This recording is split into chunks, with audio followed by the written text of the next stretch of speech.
with his bird's eye view and a brain to match, is Mr. Know-It-All.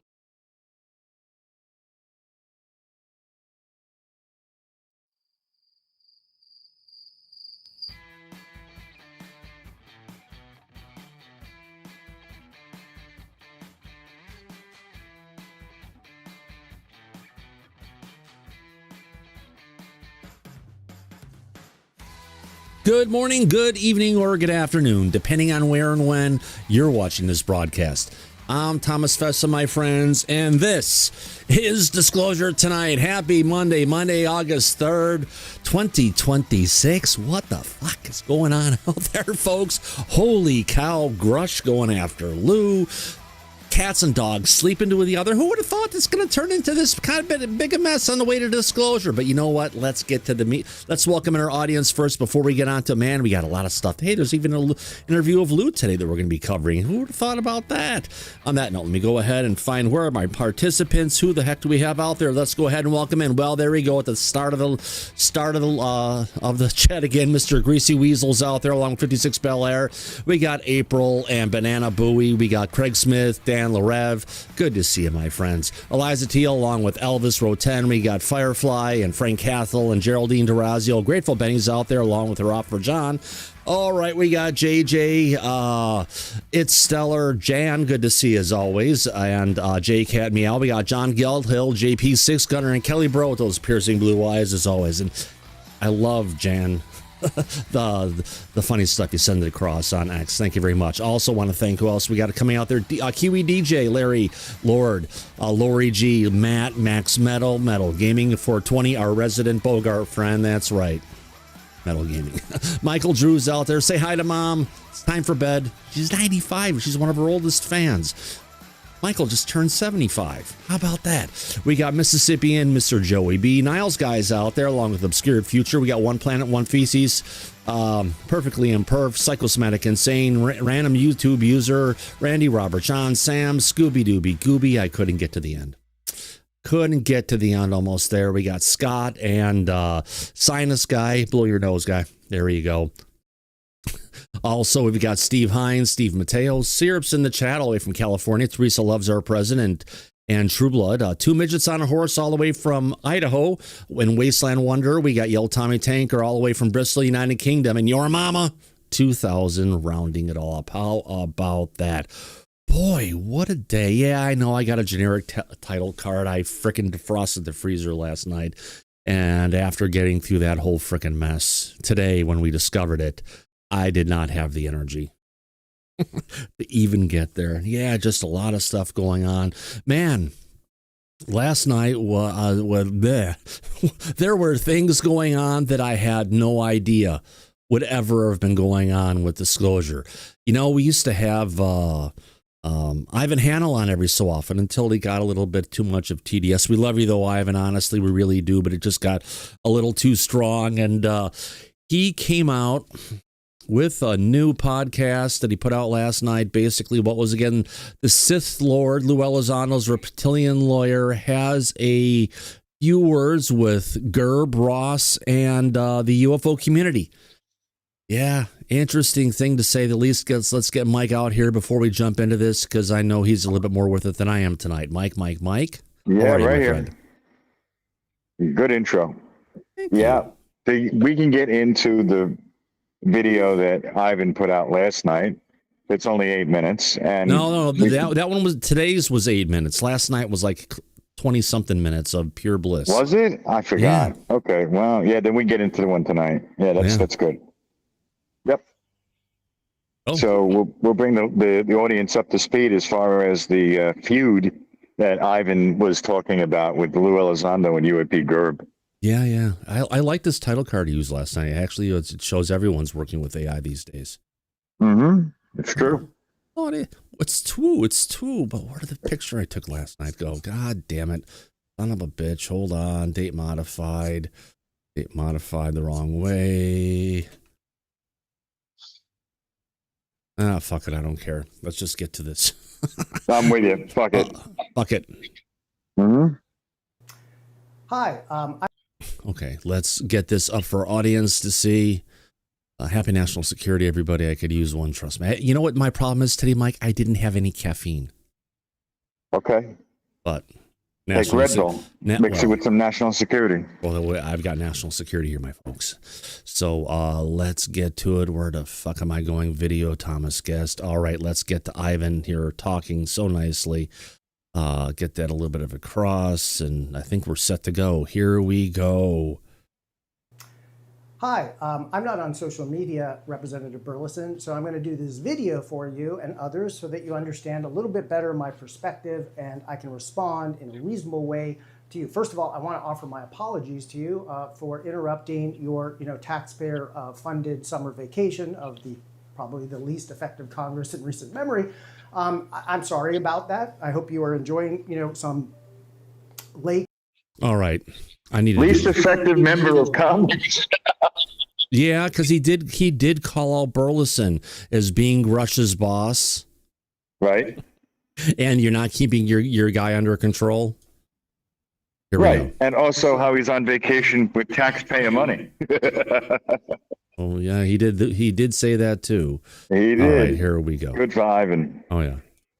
In the Ozarks or wherever you happen to be and having a good time. And I apologize. But again, this really involves your employee, David Grusch. And this is now time number 2, which we'll discuss about me having to engage you about him, right? And the last time you called me, okay? And I know because my cell phone still has your cell phone number in it. And I'm sure the records reflect that we had some conversation about it at some point, all right? Anyway, look, I also have obligations to a bunch of employees, literally thousands over the year, temporary employees who work, many of them first jobs, many of them part-time, many of them sort of need that extra income, and they make only between $18 and $25 an hour, many of them. So they really need me to pay attention to my job as general counsel, and instead I'm having to engage an issue for a second time caused by your employee. So for their sake, I'm going to do a little more video to help you out and understand so you finally tackle things like you should have the first time, all right? All right, having said that, remember last year, just for people who don't remember or don't know, because many didn't, I had to engage you and also the House Oversight Committee's General Counsel and Deputy General Counsel about your employee, Dave Grusch. And again, if you remember, what he tried to do last year is he tried to go around, this is prior to the skiff, the opportunity in the skiff, he tried to talk to a guy named Jordan Flowers and one other person to get them to communicate a message to me that... Jordan Flowers is the executive director of the Disclosure Foundation, just so people know. Good. Yeah, that's exactly right. The red meat in the skiff. Now... So what they're talking about is Lue needs to come to this skiff and to bring the red meat, meaning he needed to come to the skiff and he needed to declassify everything that he knew, right? Right. Right. And we covered this when this was going on. Yeah, I know. I'm just trying to go ahead and plug this in for the audience who may be trying to connect the dots as to what Ivan's trying to get to. Yeah, exactly. No, that's good. Yeah. There's a couple of problems I have with that. First of all, as an attorney, I have a real problem with that. And let me tell you why. I'll tell you it on a bunch of different levels. First of all, I'm actually a real attorney, not like the people you deal with most of the time. And so what that means is I take my ethical duty seriously. And I've never asked Lue what the red meat is. I frankly don't care. But one thing I would never do is I would never encourage him to violate an oath, a non-disclosure agreement, or even just an ethical belief he felt was important. I don't do that with clients, and I don't do that because of coercion by somebody named Dave Grusch, right? I just don't do it. And so that was a very strange moment, and it led to me actually having a conversation with the General Counsel and Deputy General Counsel of your House Oversight Committee, of which you are a member. And then we had our conversation about it, and you assured me you would take care of things, and I kind of left it in your hands to do so. I don't think you've done as good a job as you may think about that, right? Now, you may wonder, because there's people out there who what I call, disclosure jihadists, who are like, you got to sometimes, break a few arms in order to get, disclosure, because that's all that matters, right? They don't care if we follow the rules. They don't care if you have a staffer for a Missouri representative trying to coerce testimony under the scenes and behind the scenes. Instead, they're just, let's, coerce everybody. Well, here's the problem, and I'm going to break it down for you, because you might say, Ivan, I'm just a simple, Missouri congressperson. chasing aliens. I don't understand all this about legal ethics and rules and, general counsel. I don't get that. So could you explain it to me? And I'm going to do that right now. So coerced testimony is bad. Why is it bad? Because it is often unreliable, right? That's one reason, okay? And see, I've written it down for you, and because it's written down, it means it's real. For example, just as real as, what is that commandment? The one about not, something about false witness, right? Don't do this false witness against somebody else. And that kind of is along the lines of David Grusch trying to coerce Lue Elizondo through Jordan Flowers and one other person to give up the red meat. I mean, as absurd as it sounds, and it sounded absurd to me, it is actually what happened. All right. Now, if you don't understand that, there's a story, because I know you're Christian and you constantly reference it and chasing aliens, that there's a story in the book of Kings about King Ahab and how he tries to get a vineyard. And it's kind of a, if you need me to, I'm happy to read you the story. We can read it together and talk about, have a nice conversation. That's one thing we can do to help you really understand this idea that coercion is bad and you can't do it. It leads to bad results, unreliable testimony, and it is morally wrong as well. If you don't understand about ethics and all this, then maybe you'll understand about morality, which is down here, okay? Now, what you really have, in my opinion, sir, is you have what I call a rogue employee, right? He did it last year, he did it now. Is there going to be a third time? Let me suggest something to you.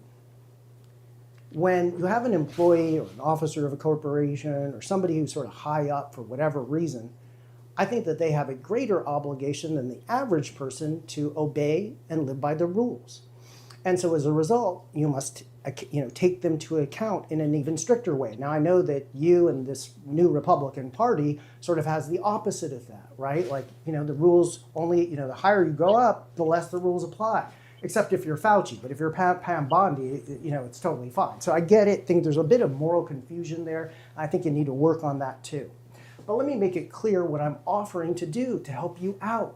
I would suggest that you subpoena me. Now, not an invitation, not an opportunity, not one of these, could you come and all that nonsense. I want an actual subpoena for legal reasons beyond kind of your pay grade. But I'd like a subpoena. You could subpoena me. You could subpoena Dave Grusch. You could subpoena Jordan Flowers and one other individual who we'll talk about. And then, who else could testify? You. You could come down from the little, the nice seats, and you can join us, what you call the voters, right? And actually giving testimony under oath about what you know about Dave Grusch and his attempt to coerce testimony before Congress in a skiff. That is the reality of what actually happened. And I am willing to, I'm an officer of the court, I got to tell the truth anyway, but be happy to be put under oath. But I want that subpoena, right? You can do it. You can ask your colleagues to do it and bring me and Dave Grusch and Jordan Flowers and one other person, and we can get all sorts of records. And you know what? Let me even suggest a few mechanisms here. One is I would love to be able to ask questions. I think they would all enjoy very much having me ask questions of them. I would love to depose them to elicit why it is this happened, right? So we can figure that out, or I could write out the questions and they could be asked. There's different mechanisms of working these things out. I'm not that familiar with how the rules work in the House of Representatives. I'm just a regular old lawyer doing old lawyer stuff at the in the Southwest and in California. So that's what I do. I'm not in DC like you, but anyway, I just wanted to make it clear that I think you have a problem with Dave Grusch. He's done this before. He keeps on doing it. He needs to stop. When I talked to the House GC and Deputy GC, they said, you know what, we can't do much because he's Eric Burleson's employee. So now the burden is upon you. What are you going to do to stop this behavior? It's very frustrating, but I know you understand. But I'm willing to be subpoenaed, and we can get into this. As the saying goes, I'll be your Huckleberry Eric. I'd look forward to it. I hope to hear from you. You have my number, but I'd rather hear from you with a subpoena. Thanks so much. Interesting. Oh my God, that was good. Yeah. Just to get to the end of the conversation from last night, and I think it's about here. city or a land, or hundreds of cities in the last 40 years. And I'm telling you, it doesn't seem like people are getting any better.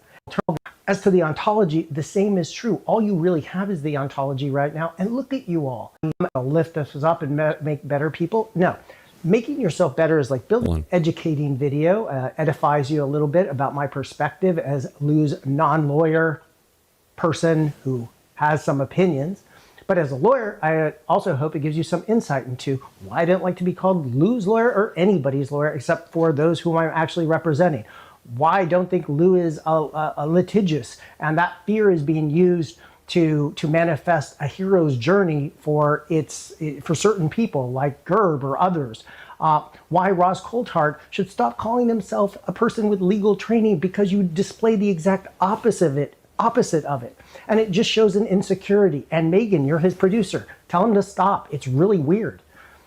And it also shows no insight, and it allows people to traffic in stupidity. I'm not going to call it slander, but it's just stupidity. Okay? And then finally, to the one person who's organized this campaign, you're petty, you're vain. I don't care if you're neurodivergent. It's no excuse. It's disgusting. It's just so wrong. And to your congressman who you work for, you should know better. You claim to be a Christian, but you allow people to be very unchristian in their practices, and it's gross. And I hope your Christian people in Missouri, who your constituents, know who you really are by your actions, not just your words. And then lastly, again, all of you stop. You're not heroes. You're not risking anything. There's no black helicopters and laser beams and whatever you think is going on. It doesn't exist. You're just people, Americans mostly, unfortunately, typing away at keyboards and very vexed with your own lives. If you want to be a better person, don't wait for the UFOs. You can do it on your own. Bye. There we go. Yesterday, Very well said by Adam. Yesterday he kind of walked into talking about Grusch. Today he named Grusch and Burleson out directly. No more indirect conversation at this point, but I would really want to go ahead and do and thank, as we did have a direct conversation, a super chat coming in from Bad Grammarly. Thank you for a donation, $5 American. Thank you very much. We're a fan-funded program. Every penny helps. Thank you. We appreciate that. Mike, interesting conversation coming from the Reptilian Lawyer about what's going on. This was not in the cards for yesterday or today. No. Well, you know why I believe it came up is because all over social media today on X, people were questioning the fact that Burleson referenced his quote-unquote employee, but didn't call Grusch out by name. Neither did Ivan in the video last night. So people have been speculating, is it David Grusch? Well, who else could it be? They didn't know for sure. And when Ivan released this video today, he spelled it out. So no one has to guess anymore as to who we're talking about, which I think is a very good thing. Yeah. It could also, about time this all comes out. It could also potentially explain why Lue pronounces Grusch as Grusch. Yep.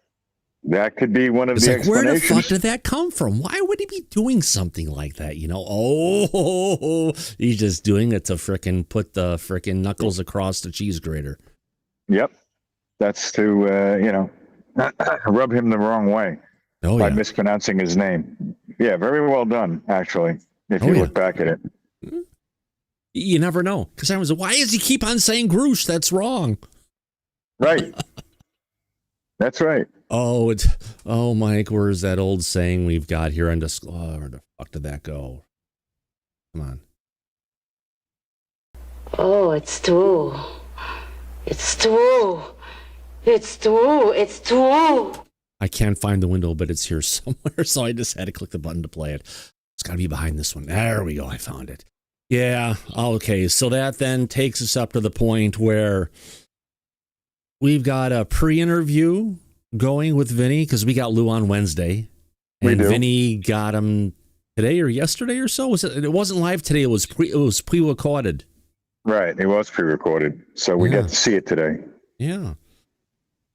And because we are such good friends with the Disclosure team. Yes. we have the ability to play any of Vinny's content at any time, as long as we do. If you want to see the full interview without our interjections and different things that are going on, the link, the name, and everything is in the description below. On that note, any comments from the peanut gallery before we start? Brian, anything you want to say first? Well, I have something to add real quick. Eric Burleson just made a post. Ooh. Because he is being endorsed by President Trump for re-election.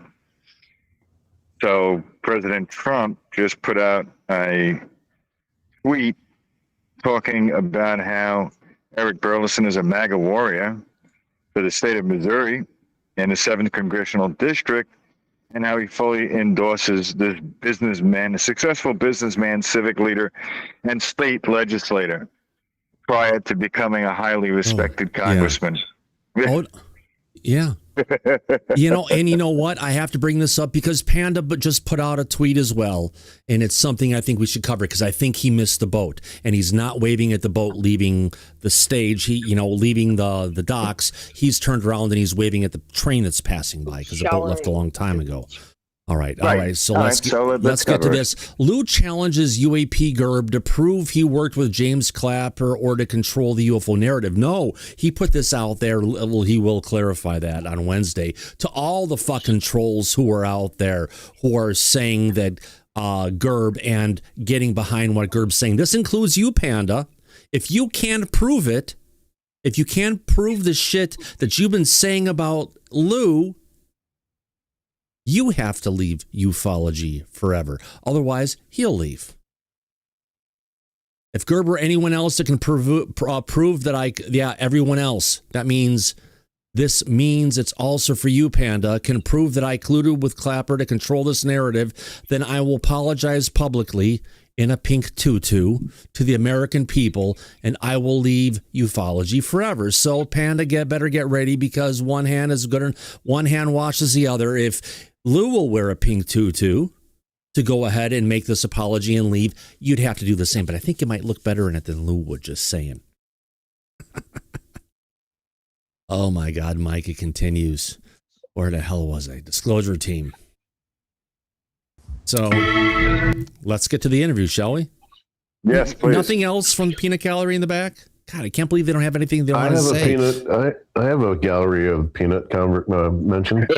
At 44:27 in this interview, it gets really interesting because there's a couple of Easter eggs in there. Let's just leave it at that. Don't go there yet. Don't go there, Thomas. Do your thing. We got you. Absolutely. 44:27. We'll remember that. If not, I'm sure Daryl will be here. I'll remember it. If he's not falling asleep and snoring. Daryl, have you gotten your national security yet to pick you up? No, man, I don't think it would do I'm feeling a little nauseous, so. Oh, okay. I don't think that'd do me good. Hell of the dog, as they always say. Hair of the dog, yeah, Hair of the dog, maybe. Yes. Here we go.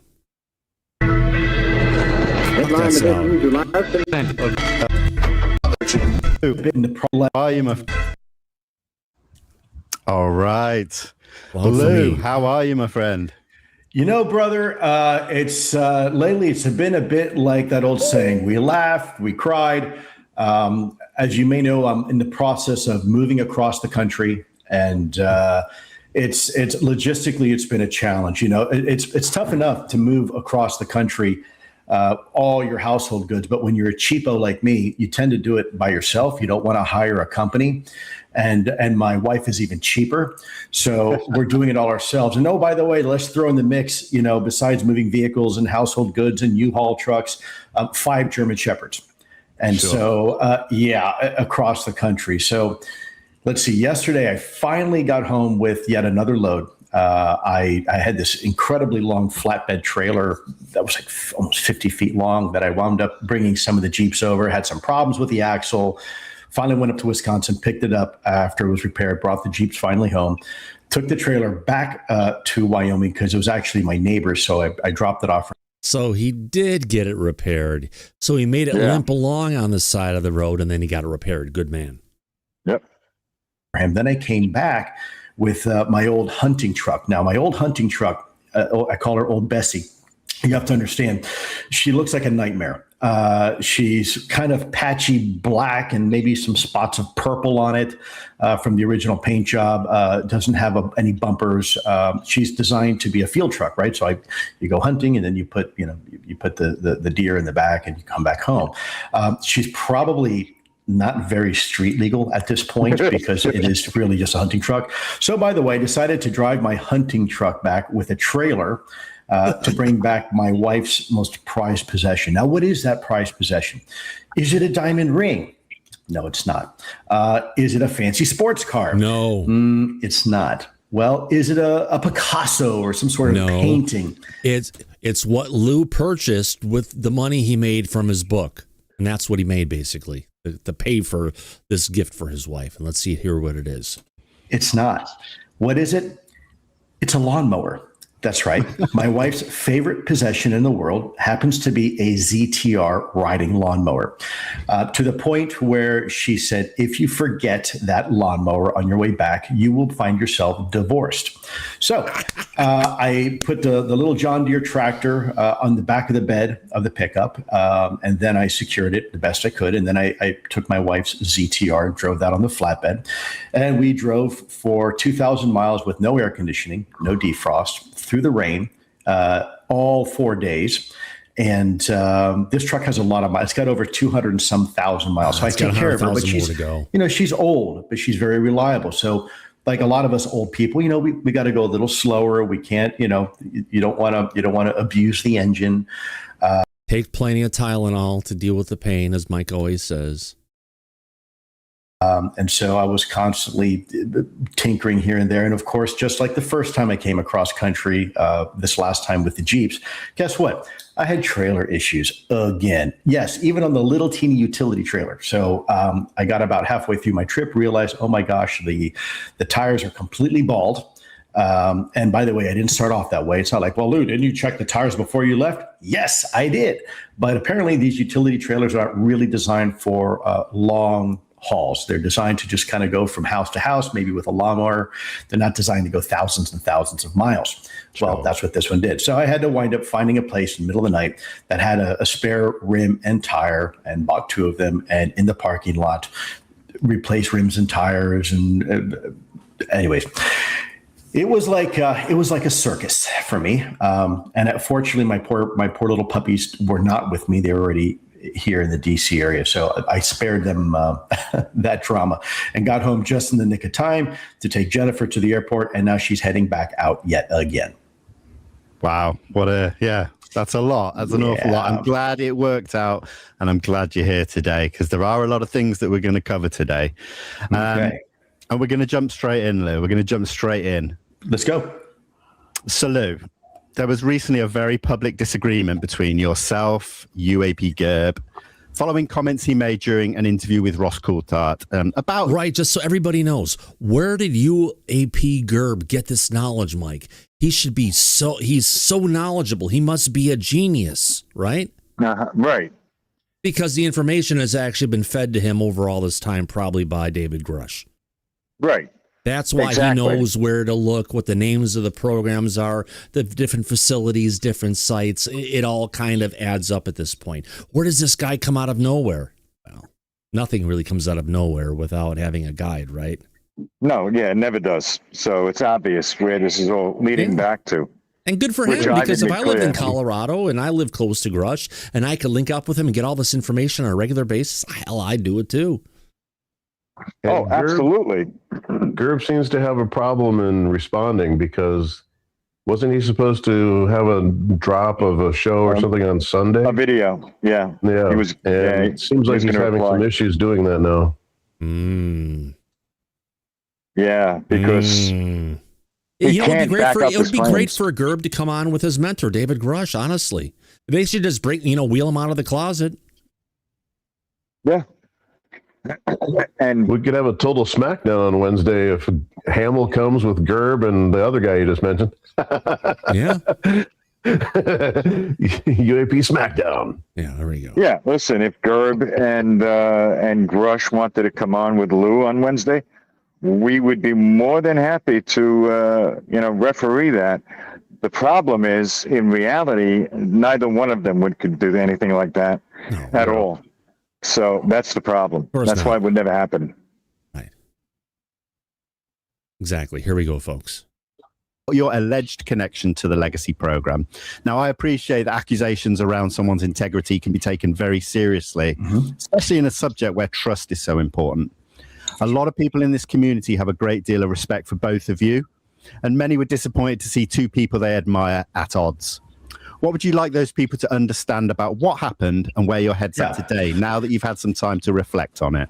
Yeah, I mean, I'm disappointed too. I mean, it upset me enough where I literally pulled over on the side of the road and decided to make a video to counter the baseless accusations. Look, when social media is one thing, right? We all understand social media can be a dumpster fire, and pretty much anybody and everybody can jump in. It's like this proverbial mosh pit where, you have these factions of, well, we're, Team Lue, well, we're Team so-and-so, whatever. I don't really have time to pay attention much to that. But when someone comes out on mainstream media, right, that goes beyond the UFO community to people who've never really taken the topic seriously, maybe they're now considering taking the topic seriously, and they hear information, they're presuming that information's been vetted already, right? And when information is provided that hasn't been vetted, and worse, is completely not accurate, not even slightly accurate, it's completely false, then that's a problem, because we have an obligation in the media to do our due diligence, right? Journalistic integrity, things like that matter, because people are counting on you to vet information before you just spew it out, right? And that's why we have faith and confidence in our media outlets. And when you don't do that, you actually undermine not just the person that is the target of the misinformation, but you actually are undermining disclosure itself, because the general public hears that and they get wrong information. Then later, when it turns out to be, like in this case, completely not factually correct, then people walk away with confusion, right? And say, well, why is this the way it is? And why am I hearing this when it's that? And it creates confusion. And it actually can do even be more. It can create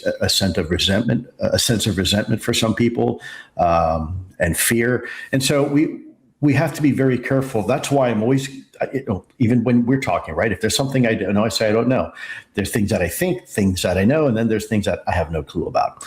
And that's where we have to be careful. And when you're using dubious sources of information, right, or what we call even hearsay, well, so and so, I heard them say that, and I heard that's not information, right? That's gossip. You gotta show the receipts. Otherwise, don't speak about it, because in this particular case, that information that came out was wrong. And all someone had to do was pick up the phone and call me and say, hey, Lou, like your neighbor, right? Like, hey, you go to your neighbor, he's selling a car. Hey, is that true you're selling your car? Right? Oh, actually, I'm not selling it. I'm giving it to my niece. Oh, okay, just clarifying. That never happened in this particular case. It was just someone saying, I've got this information about Lou, and this is what happened with General Clapper, and that they were colluding to do some sort of controlled disclosure. That never happened. That never happened. And I think it's disingenuous when people... David, Corporal Abe, you have your hand up. As somebody who's very honored to say this because of my friends from this community and channel, I've spoken to Lou, and you can literally just call this guy up and ask him any fucking question on the planet, and he will literally answer it. So, I have a hard time even listening to the drama in the community right now. Fucking call a guy up and put him on a goddamn camera and ask him, just like he's doing right now, and he's clearing it up. But if you can't do that, if you can't show the receipts, all this shit is just that yada, yada, yada gossip, bro. And I get this shit in my community, in the Army and the Navy. I get this shit in other communities. Whatever, dude. Call the guy up. I talked to the guy. I spoke to him personally. We had a fucking amazing conversation, especially about his wife's lawnmower. And he'll be calling again later this week. I'm very thankful for all that, dude. There's even some other shit that the community doesn't even know about. Like, I'm mind blown. Call the guy up and ask him. That's all I had to say. Absolutely. Thank you. Just a little insight. David's in the hospital. He's going through a lot of stuff right now. He had a whole bunch of body part taken out of his body. He's fighting for his life right now. And Lue took time out of his schedule to go ahead and call David. He's a Army and what do you call it? U.S. Navy veteran. And it's it was wonderful to go ahead and shine some light on David when you're going through a really fucking tough time in your life. I'll be honest, I wouldn't be sitting in this chair right now. I'd still be laying in the bed crying in pain. If the pickup that I got from the community and Lue and my family and I have multiple families around the world. I got family in Philadelphia. That's my biological family. I have family in the community. I have family in Thailand. I got family here in Hawaii. Dude, you guys have been there for me, and I feel it. And this Lue thing and the community here, man, I've been walking daily now. The docs are impressed. They're trying to kick me out of the hospital. My girlfriend's ready for me to come home, but you gotta get on solid food first. Yeah, I gotta slow down. I've been pushing too hard. Actually, right. I gotta slow the hell down. But I'm in the chair. I'm not in the bed. So that's a big thing, but big plus for everybody. But I love you all, and let's just move forward with disclosure and get away from the drama. Lue's trying to help us. Who's got the drama? Whatever. Thank you, sir. Here we go. People just go out there and just speak to mainstream media as if they've done their due diligence, and they haven't. Not only is it unfair to the person that you're directing it against, right?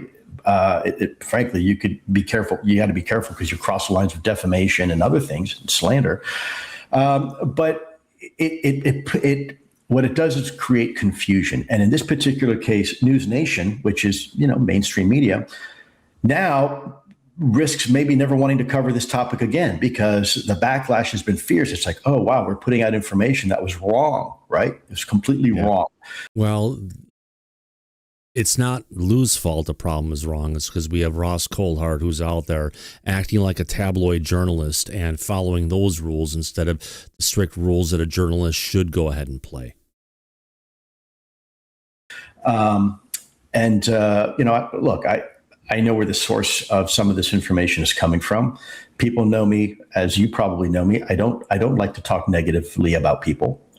If I have nothing positive to say, I typically don't say it. So that's why people are like, oh, Lue, what's your response? I said my response in a video on the side of the highway, right? So bottom line, the information was just completely false, erroneous, and I take exception to it because if they do it to me, I can get on a podcast with you and I got a voice. But what about somebody else who doesn't have that, right? They're just going to sit there and be victimized to false information and there's not a damn thing they can do about it. That's wrong. That morally, ethically, potentially even legally, I don't know. And then the other allegations are, Lue's very litigious. Really? Show me one lawsuit that actually went to court that I gave again. And by the way, there's a lot of people that probably deserve it. There's a lot of folks out there that said a lot of horrible crap about me that's not true, that I absolutely could have sued. And I didn't. Right? So these are the things. This is when people say things like this, they have no facts to back it up. None. Or another comment was, well, Lue never talked about crash retrievals. Yes, I did. There's actually threads where I've done that. And of course, people just say things off the cuff because they think, well, I'm going to get my point across. Well, but if you're saying false information, you're not. You're actually doing a disservice to yourself. You're doing a disservice to your audience. You're doing a disservice to the media company that's carrying your message. You're actually doing you're creating literally a conspiracy theory when you're the one saying, I'm trying to uncover the conspiracy and, we're trying to get to the truth. You're actually adding on to the conspiracy because you're providing false information. And so that's a problem for me. Now, do I take it personally in this case? Yeah, a little bit. I've never met Gerb in my life until maybe about a month and a half ago in Washington, D.C. He came uninvited, I guess he was invited to there's still some discussion about that. I think somebody invited him to a dinner that we were having for UAPDF. And boy, there were a lot of people that were unhappy with him. So I literally, out of the goodness of my own heart, I'm like, wow, what's going on here? So there's just people circling this one guy. I say, hey, man, why don't you step over with me? Because it looked like things were starting to get a little bit heated. And I said, hey, what's the problem? And someone said, hey, that's that Gerb guy. And he's been talking a lot of crap and it's not true. And he comes over and he talks to us nicely. And then he goes and he says things that aren't true. And all they had to do was talk to us. And I said, well, yeah, I understand that. So I talked to the guy and I said, look, what? here's my number. Here's my direct number. If you ever have, I don't know who the hell you are, but if you have any questions about anything, I'm approachable. Vinny, you know this, right? Sure. Ross, everybody knows that I'm the worst at keeping my phone private because I want people to know the truth. If you have a question, ask me. And if I don't have an answer, I'll tell you that too. This is another one of those cases where somebody could have just done that.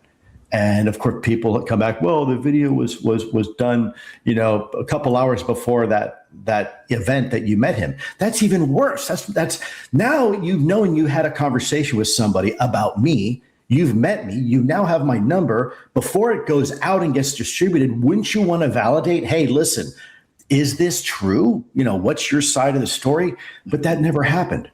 And I think that's problematic, because I've committed myself for the last 10 years to this topic, trying to get the truth out every way I can without putting myself in jail for violating my non-disclosure agreement, right? But there's all this false information bullshit that's been put out about me in the past and even now, and it needs to be corrected. And I look, I don't have the time every time to get on a platform and correct the record because I never get any work done with disclosure. I spend all my time doing that. But I'm not really worried about the internet trolls and the haters out there. I know who they are. They're inconsequential. They probably what they need to do is probably get a job and get out of their mother's basement.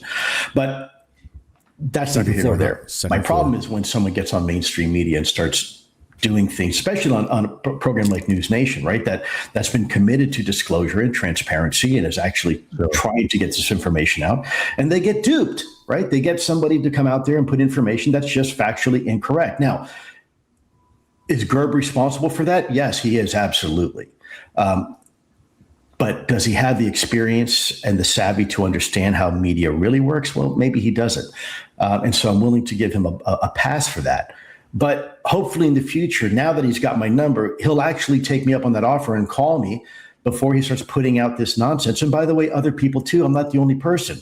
You have no idea how many calls I got from people saying, oh man, I ran into that guy last year and I said XYZ and he turned around and said, I said ABC. That's why I did what I did. And look, I said my piece. I'm not going to say anything else more about it. Because obviously the internet trolls and social media haters out there, they take information and then they pile on. I was surprised after this interview came out because all of a sudden all sorts of crazy allegations came out. Like I heard oh, Lou, you had a secret Zoom call with so-and-so and so-and-so and recently.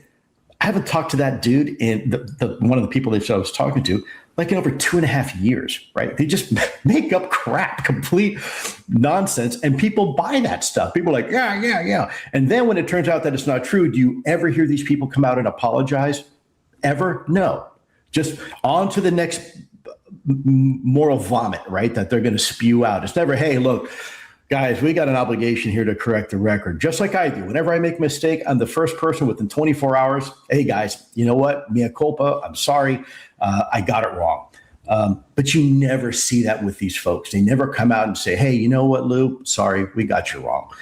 It's just, oh, well, looks like I got caught with my pants down, so I'm going to go ahead and put out more information, right? That's in a month from now to kind of stir the pot. That's my frustration. Just so you know, David, I'm putting claps in the chat for you, so it shows up on screen. I see you doing it during the show, and people can see that when it's going on, so I'm throwing them up there for you. Frustration, Vinny. No, it's understandable. It is. I mean, your response video did get picked apart by a lot of, let's say, naysayers. I want to try and remain neutral in how I discuss things that were said. Yeah, sure. Oh, fuck, man, we're not going to be neutral. Screw that shit.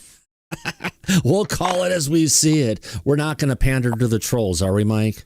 Never. That would never happen. We will call out the truth and not buy into any of their bullshit. So, yeah, Lou knows that we have his back. We're friends, and we're going to call them out for the lies that they're putting out there against him. Absolutely. And it's not right that they're doing that. So, of course, we're going to call out the bullshit. Mm-hmm. Exactly. Here we go.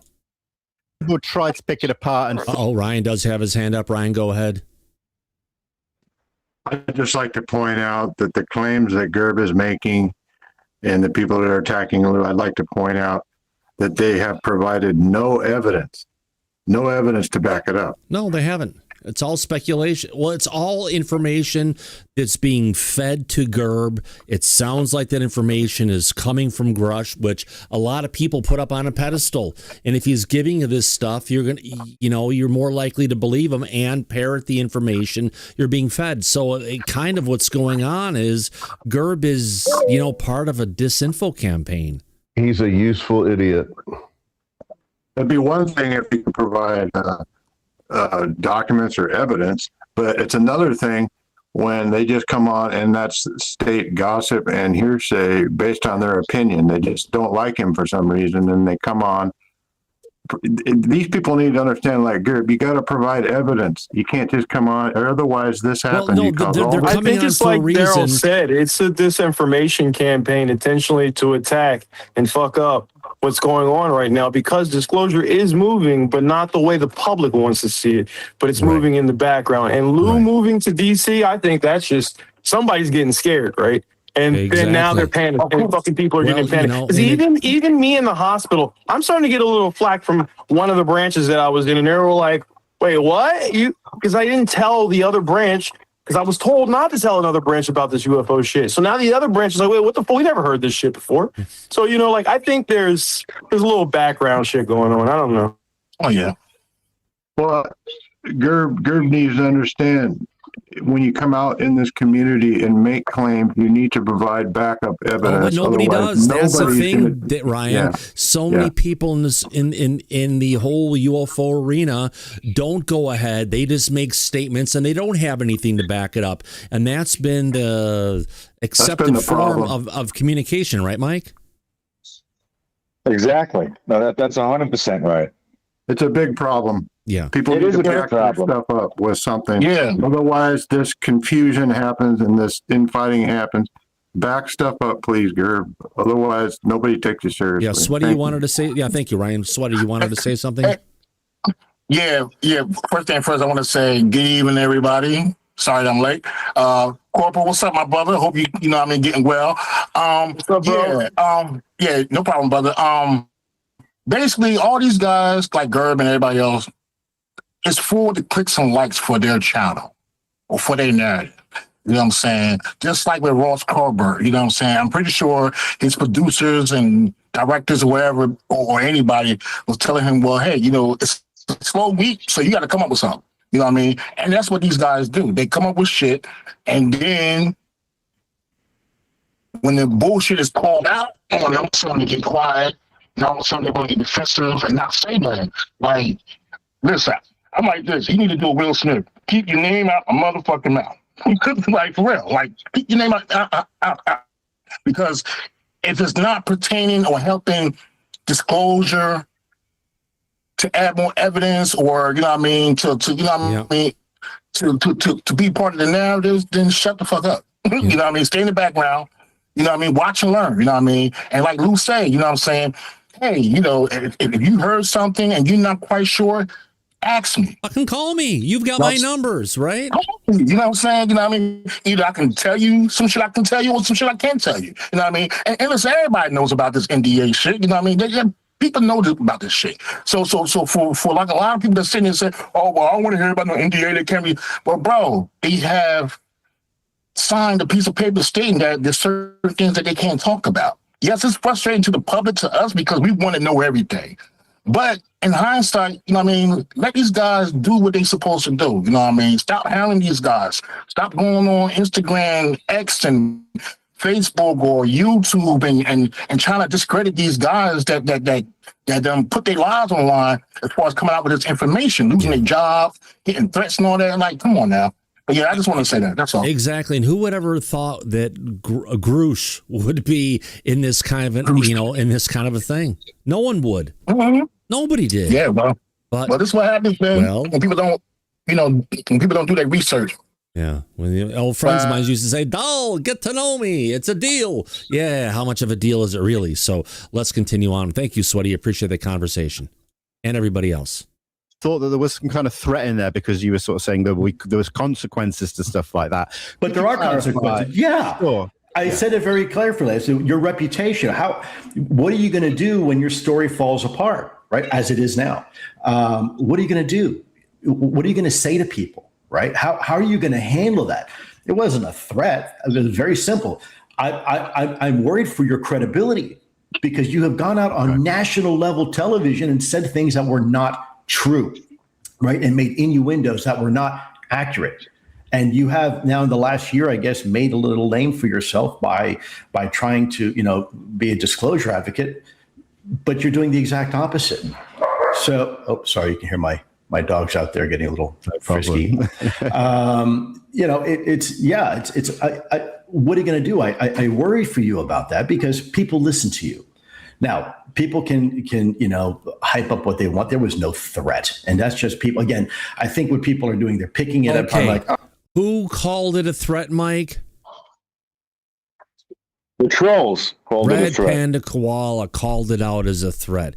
He was the first person to call it out as a threat, and it wasn't a fucking threat. It wasn't even a indirect or vague threat. You know what I mean? No, not at all. Not even close. But he said out publicly that Lue was directly responsible for the death of Amy Eskridge and all this other bullshit that they put out there against Lue all the time. And they deny it, but there's recordings out there that show it, unfortunately. There is. Exactly. Yeah. Right. All right. That's here right. we go. Let's continue on some more. Oh, well, did this. Listen to what I said, right? I was very, very clear. I am the last person that will ever threaten anybody. It is what I do. I follow up with what I say I'm going to do. And in this particular case, I addressed the issue very publicly and I said my piece. That's yeah, absolutely. And why wouldn't you? For sure. It sounds from what you've said that there are bridges that can be built here. And if you were to sit down with Gerb today privately away from social media, what would you say to him? I'd say, hey, brother, you got my number. In the future, do me a favor. And no, I don't hate you. I'm disappointed in you, maybe a little frustrated, but we can repair that. There's been people in the past that I did not agree with and have said things that were not true about me. And we actually wound up becoming friends. And I'm okay with that. Look, as long as I make mistakes all the time. So I'm not saying people can't make mistakes. What I'm saying is just be sincere, right? Sit there and put your pride and ego away for a minute. And look, I'm the master at humble pie. I've got all sorts of recipes for humble pie. I think humble pie is good for just about everybody because it grounds us, right? So if you ever want to know how to apologize, let me know because I'm a master at that. Being accountable for our own actions, I think, is imperative, and that's part of the problem we see in the UFO community. Kind of reminds me of the email I put off to my boss, who was at AVP on Sunday night sometimes. That people aren't holding themselves accountable. They'll hold other people accountable, but when it comes to themselves, oh no, wait a minute. Oh, not me. Of course, I don't want to see the mirror. No. That's a you issue, not a me issue. And that's a problem. And so if Gerb were to come here right now, I'd offer him a hot cup of coffee. We'd sit down and talk. And, if he says, hey, man, look, it sucks. I'm sorry. Next time I'll give you a call. Cool. All forgiven. Let's go. What do you want to know? Because I think we can work together. And there are some people that listen to him. You have to be very forgiving. I try to be very forgiving where you can. You can't take something that someone said at one point in time and fucking pass judgment on them for the longest time in their life, unless their name is, I won't say their name. No, but we know who they are. Yeah. And they know who we are. Oh, yeah. Uh-huh. Gotta have fun with it. Mm-hmm. No, and I think what was that again, Mike? Lue is being forgiven. He wants to forgive, but I already know, and you and I have talked about this at length already, there is no way that Gerb is going to go back on what he publicly put out there. Because if he did, he would look like a schmuck. And he knows that. So he's not going to back down. He's not going to back off. He's going to double down on his position against Lue because he's being backed by David Grusch. and he thinks he's in the right. So, God, but you know, every time you say it, I hear it, I say it, but I still can't believe it. But, you know, everyone idolizes an individual without really knowing who he really is behind the statements that were made, right? that's true. I think maybe if people took a closer look, they might be surprised at what they find. I just have to throw this out here. When Grusch, whatever his fucking name David is, Grusch, yeah. whenever he came out initially, there's a channel on YouTube called the Behavior Panel. It's like the 4 top body language experts in the world. And they all pretty much said he's a disinformation agent. Who? All those people. So all those people said, who's a disinformation agent? Grusch. Okay. And at the time I was like, there's no fucking way that's true. But I don't know. And these guys are all people that train CIA, all the intelligence agencies on how to detect things in body language. So I'm not saying he's a complete disinformation agent, but has he proved anything? No. I just want to make 2 quick points. I just want to make 2 quick points because Daryl and Mike just pinged me in my head. If you don't have the receipts, then it's all bullshit. One, and in the veteran community, it doesn't matter which branch you're in. We're a very small community, and it's really easy to find the receipts for us, right? And when Grusch first came out, he was facing that backlash from that one idiot-ass reporter who went and got his VA records. I remember Mike trying to calm me down when I was on the highway here because I was so fucking pissed off about that fucking reporter. So, Ken Klippenstein. I was fucking pissed about that shit. There's veterans all around the world that can fucking verify who Lue is, what he's done, where he's been. There's veterans all around the world that can verify the same shit about Grusch. So I feel like there needs to be a meeting of the minds, and we need to get away from this fucking finger pointing and get back to the fucking mission at hand, which is fucking disclosure. That's it. That was my point. That's my 2 cents. Daryl, we've got one of your fans in the audience who's saying, I think just like me, Daryl is nude in bed with a drink, hence no video. I actually was just about to respond like that. First of all, thanks for letting us know what you're doing. Second of all, no, I feel like Stephen Greenstreet looks like shit. Thank you, audience, for that little bit of laugh. Let's continue on. Here we go. But great points, David. Corporal A, we agree with you 100%. Thank you again.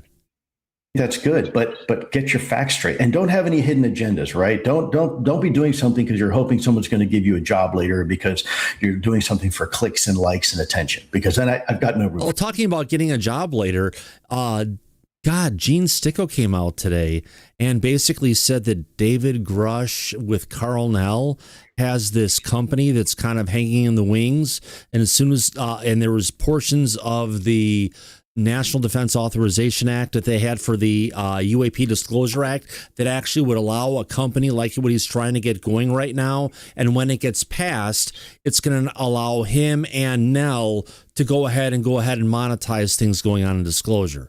Now, that's not coming from us. That's coming from Gene. But Mike, I think you saw that too, right? Yeah. Earlier today. Yeah. Yeah. So that's interesting that behind the scenes, they may be looking to cash in on disclosure. Right. Yeah, that explains Carl Nell's 30-year plan for disclosure. Right, exactly. Yeah. But we have somebody in the front chat, Virginia 1725, that's saying, as always, we can see which side is sick. And it is always the Lue Elizondo camp. Always. Czar one day, Czar always. Am I right, Lou? In Grusch we trust. Okay, well, I was thinking about handling this, but, Thomas, what do you think? In Grusch we trust? That's blind. Yeah, sure it is. We've learned more since then. So if you want to go ahead and be a blind follower on someone, it's a dangerous step to take. Always run from the information you're getting. The more you learn about this leader, the person who you idolize so much. And if you're hearing things that kind of throws it off into a different hole. Don't ignore it saying, oh my God, not my David. But it very well could be. Right?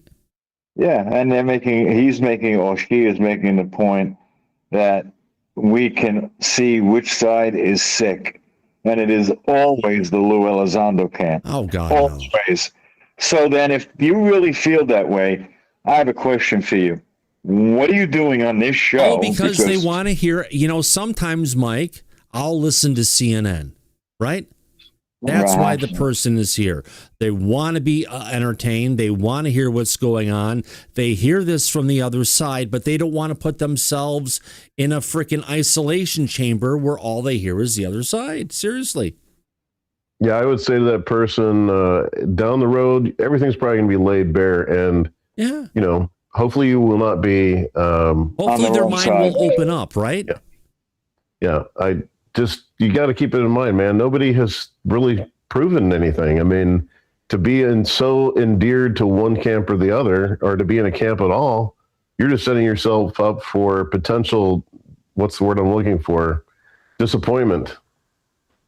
And there's nothing wrong with a different opinion. Okay, you're on the Grusch camp. I don't think this channel or this community is against Grusch. Again, you just heard me say something for Grusch and how I got personally offended. Well, we're saying some of the stuff that he's got going on right now, David. Yeah. I mean, Abe is just a bit fucked up.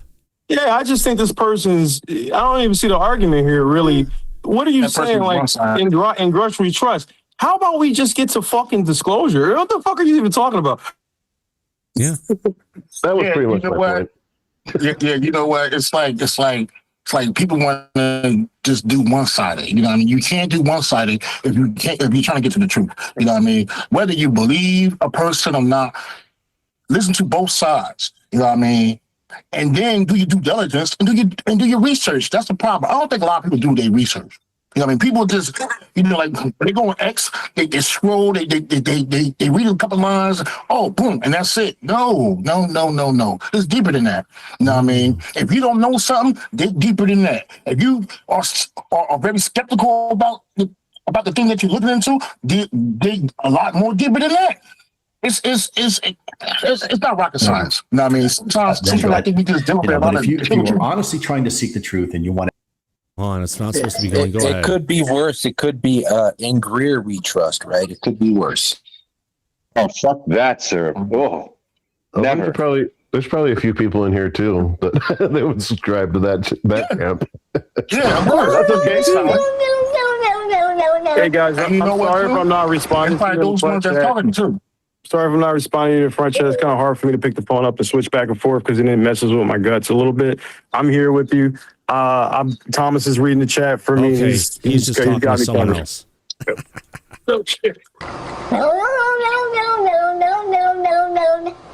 Sorry, I had to put no cat in there. Let's get back to this interview. Great conversation with everybody. Here we go. For that. But if you are honestly trying to seek the truth and you want to help in disclosure, then come on board. We got plenty of room on board. Here's an oar. Start paddle. We'll do this together. Of course. Now, we talk about trust. Trust seems to sit at the center of this subject. So how do you build trust while also accepting that people should ask difficult questions? You're asking me difficult questions right now, and I trust you implicitly because you've never thrown any ulterior motive at me. And you've asked me some very direct questions in the past, as you are now. And I can respect you. And we can completely disagree and differ on a topic, and I'll still respect you and I'll still have a conversation with you because I trust you, right? You haven't pulled any punches. You've been very direct with me, and I can respect that. I don't expect you to always agree with everything I say, but I can still respect you and you can still respect me because I've never done anything underhandedly to try to hurt you. Everything I do is out in the light. Yes, I agree completely. And, we talk about in this so far, we've mentioned the UFO community and the way that they take things. And it's unfortunate that we still have to talk about this, but there are still people out there that are doing things in a negative way in your name. And I wonder if you had a message for them people directly. Yeah, look, this isn't a popularity contest. I'm not asking you to like me or dislike me. What I'm asking you to do, though, is be honest. If someone's paying you, like some of these people are being paid to spout out false information, you're part of the problem. And I've got no sympathy for that because you have an ulterior motive, and you're being influenced by somebody to push a false narrative. No excuse for that. If someone's promising you something, or you're doing this, you're putting out false information because there's some sort of end game that you're trying to achieve. Again, I've got no patience for that. Now, if you put out wrong information simply because you got wrong information, okay, got it. Be accountable. Say, yep, I got that wrong. Let's move on. You know, I'll tell you, Vinny, I was tempted to do something. Oh, Jesus Christ. Daryl, have you ever heard of Elmo before in dealing with project management and meetings? Yes. When someone calls Elmo, what do they mean? What does that stand for? I can't remember. Everybody, let's move on. Oh, yeah.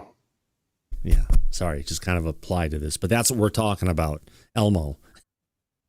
And I used to have a picture of a Elmo who was on fire, who was screaming, and I'll bring that up on the screen and start showing it and presenting it to people. I do use that from time to time. That GIF. And maybe I'll do it anyways. Let me put this out there. If Gerb and look, by the way, for the record, I love Ross, right? I do. He's a good dude. He's done a lot for disclosure, but I think this was a mistake he did. He did not vet the information properly, and it turned out to be inaccurate. But if Gerb or anybody else can prove that I colluded with Clapper to control this narrative, right, then I will apologize publicly to the American people, and I will leave UFO ufology forever. Now, here's the other side of that. Oh, Mike, he left out the part of he will do it in a pink tutu. Now, picture Lou saying, I will leave disclosure forever in a pink tutu, but he has to have the wand. And so does the other people. It just completes the outfit. Well, I can see the other people doing it. Not Lou. I can see other people doing it. I know, but just picture in your mind saying, okay, I was wrong. I'll leave disclosure for everything. But this doesn't go out to Gerb. This goes out to the trolls who are going after him, saying the shit about Amy Eskridge and everything else. It's open to everybody. It's just not Gerb. And that's where people like RPK and others are just missing it. No, this is where he wants to take it. There we go. Let's rewind and let's continue to listen to it. And thank you, Daryl, for everyone naked in bed with their national security. And that's right, naked in bed. People. Naked in bed. There we go. Then I will apologize publicly to the American people, and I will leave UFO ufology forever. Now, here's the other side of that. Here's the other side of that deal.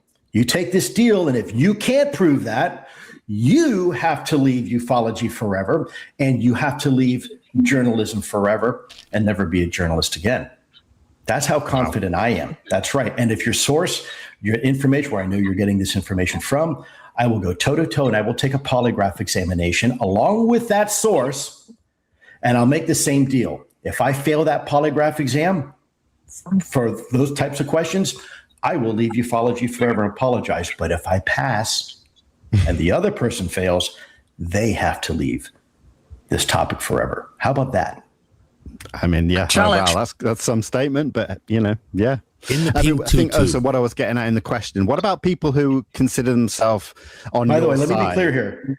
Let me be clear here, right? So that is, if you can prove that Clapper and I were colluding, right, to control disclosure, right, bring it. If you can prove it. Otherwise, don't say things like that, because it's not true. And I know it's not true. And here's my concern. When you are in journalism, you have a moral obligation, ethical obligation to vet the information. I already said that, right? But it's like going to court. You better have proof. You better not just have hearsay, right? That's why hearsay rarely is even admissible in court. You better have evidence, right? Hard evidence. You better have the receipts in hand and say, on this date, this conversation occurred, you two were together, this is what happened, and this was your plan, right? None of that exists because it never happened. Anyways, go ahead. Sure.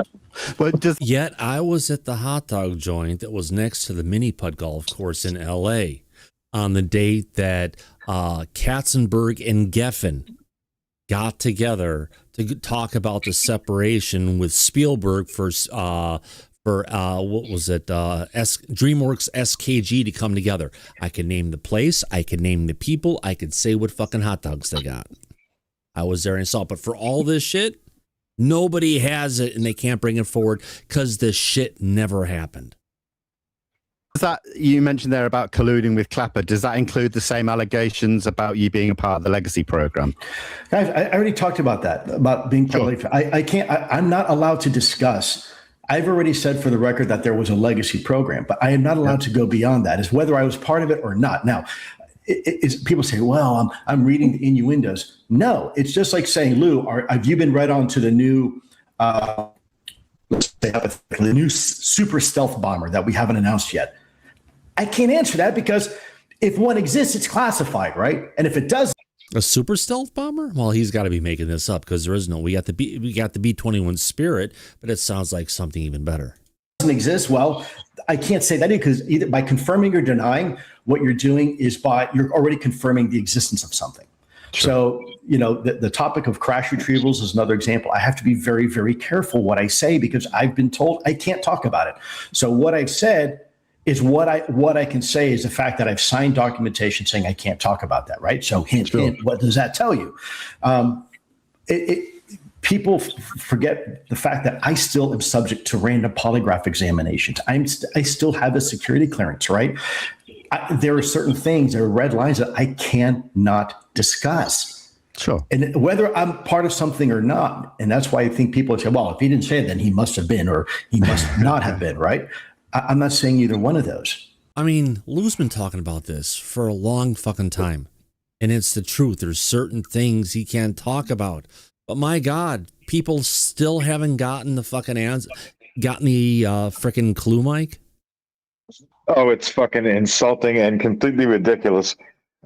They're saying now that David Grusch testified on July 26, 2023, and talked about crash retrievals and then forced Lou to admit that crash retrievals are a thing. We talked about and crash retrievals. He kind of addressed that a long time ago.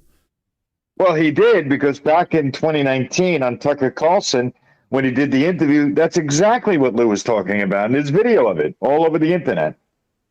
So it had nothing to do with David Grusch, because in 2019, nobody knew who the fuck David Grusch was, at least publicly. Yeah. But Phil C. 411 saying NDAs are a joke. No, it's not. It's like Espionage Act, national security shit. You break the NDAs and you go to jail. Firefly, they're fucking binding, whether we like it or not. NDAs are not a joke. I've had a classification. NDAs are not a fucking joke. And you don't want to lose your fucking whole career, fuck up your family over an NDA. So NDAs are not a joke. Go to jail. Only somebody who fucking never signed an NDA says an NDA is a fucking joke. Yeah. Right. They have no clue, but we have a couple of hands up back here right now. Let's get through it, then we can get back to this. Ryan, you're first, and then Syrup. Ryan, go ahead. I think Sweaty Nerd nailed it earlier when he said that people aren't doing their research. I think this is exactly true. People are not doing their research. They're not providing any kind of documentation or anything to back up these claims against Lou. I have a new meme I've created that I'm putting on X when I see people saying bullshit stuff about Lou. Yeah, we're getting to that. It's really sad to see it get to this point now where some of the people who are voices in this community that are going against Lou, they could just go on TV or go on X and say something, and everybody falls in line with what they're saying, even though they don't provide any. Yeah. You didn't used to be that way. All right, but let's just take it to a different level. Whistleblower Dylan Borland has come out. Different from what Matthew Brown has been saying recently. Matthew Brown is saying we're not going to get disclosure. You can't trust these organizations. The public's not going to know, right? doom and gloom guy, push it off to the side. Dylan Borland, the nervous guy, is saying we're either going to get a portion or of disclosure. Basically, we're going to get we're going to get something. We're not going to get everything, or we're going to get absolutely nothing. Choose, folks. What do you want? You're not going to get everything that's not in it. So you're either going to get a partial disclosure or it's going to be put back into the bottle and we're not going to talk about it for another 50, 100 years. Well, I think Stanton Friedman would be rolling in his grave if he saw what's going on right now. Why? People are not providing any documentation to back up what they're saying about Lue. That's my point. I'll pass. When have they ever? I mean, when has there been one backup of one particular piece of things that even happened? Well, with a lot of the ancient ufologists out there, you know. It's always been a problem. It's always been a problem. But next up, it's been a problem since day one. The thing is that, you know, we have a lot of talking heads. We have a lot of people out here that just running their mouth, talking out their ass. You know what I mean? Including in the front chat. You know what I mean? Not doing their due diligence. You know what I mean? They're going off of what they heard, what somebody else said, and this, that, and the third. You know what I mean? Or whatever agenda or bias they have against some of these people. So it's like when people are like that, you know what I mean? You tend to you have to, you know what I mean? You have to throw them out. Yeah. Throw them out with the bathwater, you know what I'm saying? Because, again, you know what I mean? We can't let this shit, you know what I mean, become the narrative. Don't throw out the baby with the bathwater, that's all. There you go. But yeah, we can't let these folks, you know what I mean, hijack the narrative about disclosure. Because the more voices are like that, the shit gonna be shut down. Right. Just like we can't have the panel hijack us from listening to this interview. Sorry, we've had a bunch of people have kicked in. I know Syrup and Brian have your hand up, but you got to wait a bit longer. We've got, we are only 25 minutes into this interview, an hour and a half interview, and we're over an hour into the show. So we've got please just hang out a little bit. We'll talk Thomas, some more. It's a real quick question about what you just mentioned, and it's a yes or no. It's a super quick. I just wanted to know if what are the chances we see Lue Elizondo break his NDAs with Trump's new directive? Never happened. He wouldn't be breaking any NDAs because the NDAs would have been forgiven. And if they are forgiven, yes, I'm sure he will tell whatever he possibly can to pursue to get it directly to the president, because the president is the one who's really getting into this freaking 40 chess. He also said he would never violate the law, but he is for disclosure, right? So violating the law, he ain't gonna break the NDAs, and I 100% agree with that too. Don't violate the law, but push for disclosure. Bingo, 100%. Here we go. But what I tell you is I'm committed to disclosure, and I always have been, and I'm continuing to be committed to it without violating my secrecy oath. And that's something that people who've never had a security oath, they don't understand. Well, just say everything you know and go to jail for us. It's far more complex than that. And once you have a security clearance, you realize, oh, wow, now I understand the constraints Lue is under. So anyways, go ahead. No, I understand completely. It's hard to even put these interviews together because I can almost see which questions you may not be able to answer. So I understand. But I'll still tell you that, right? I still tell you, I can't answer that. It's not like I make something up and say, well, blah, blah, blah. I can't answer that. Of course.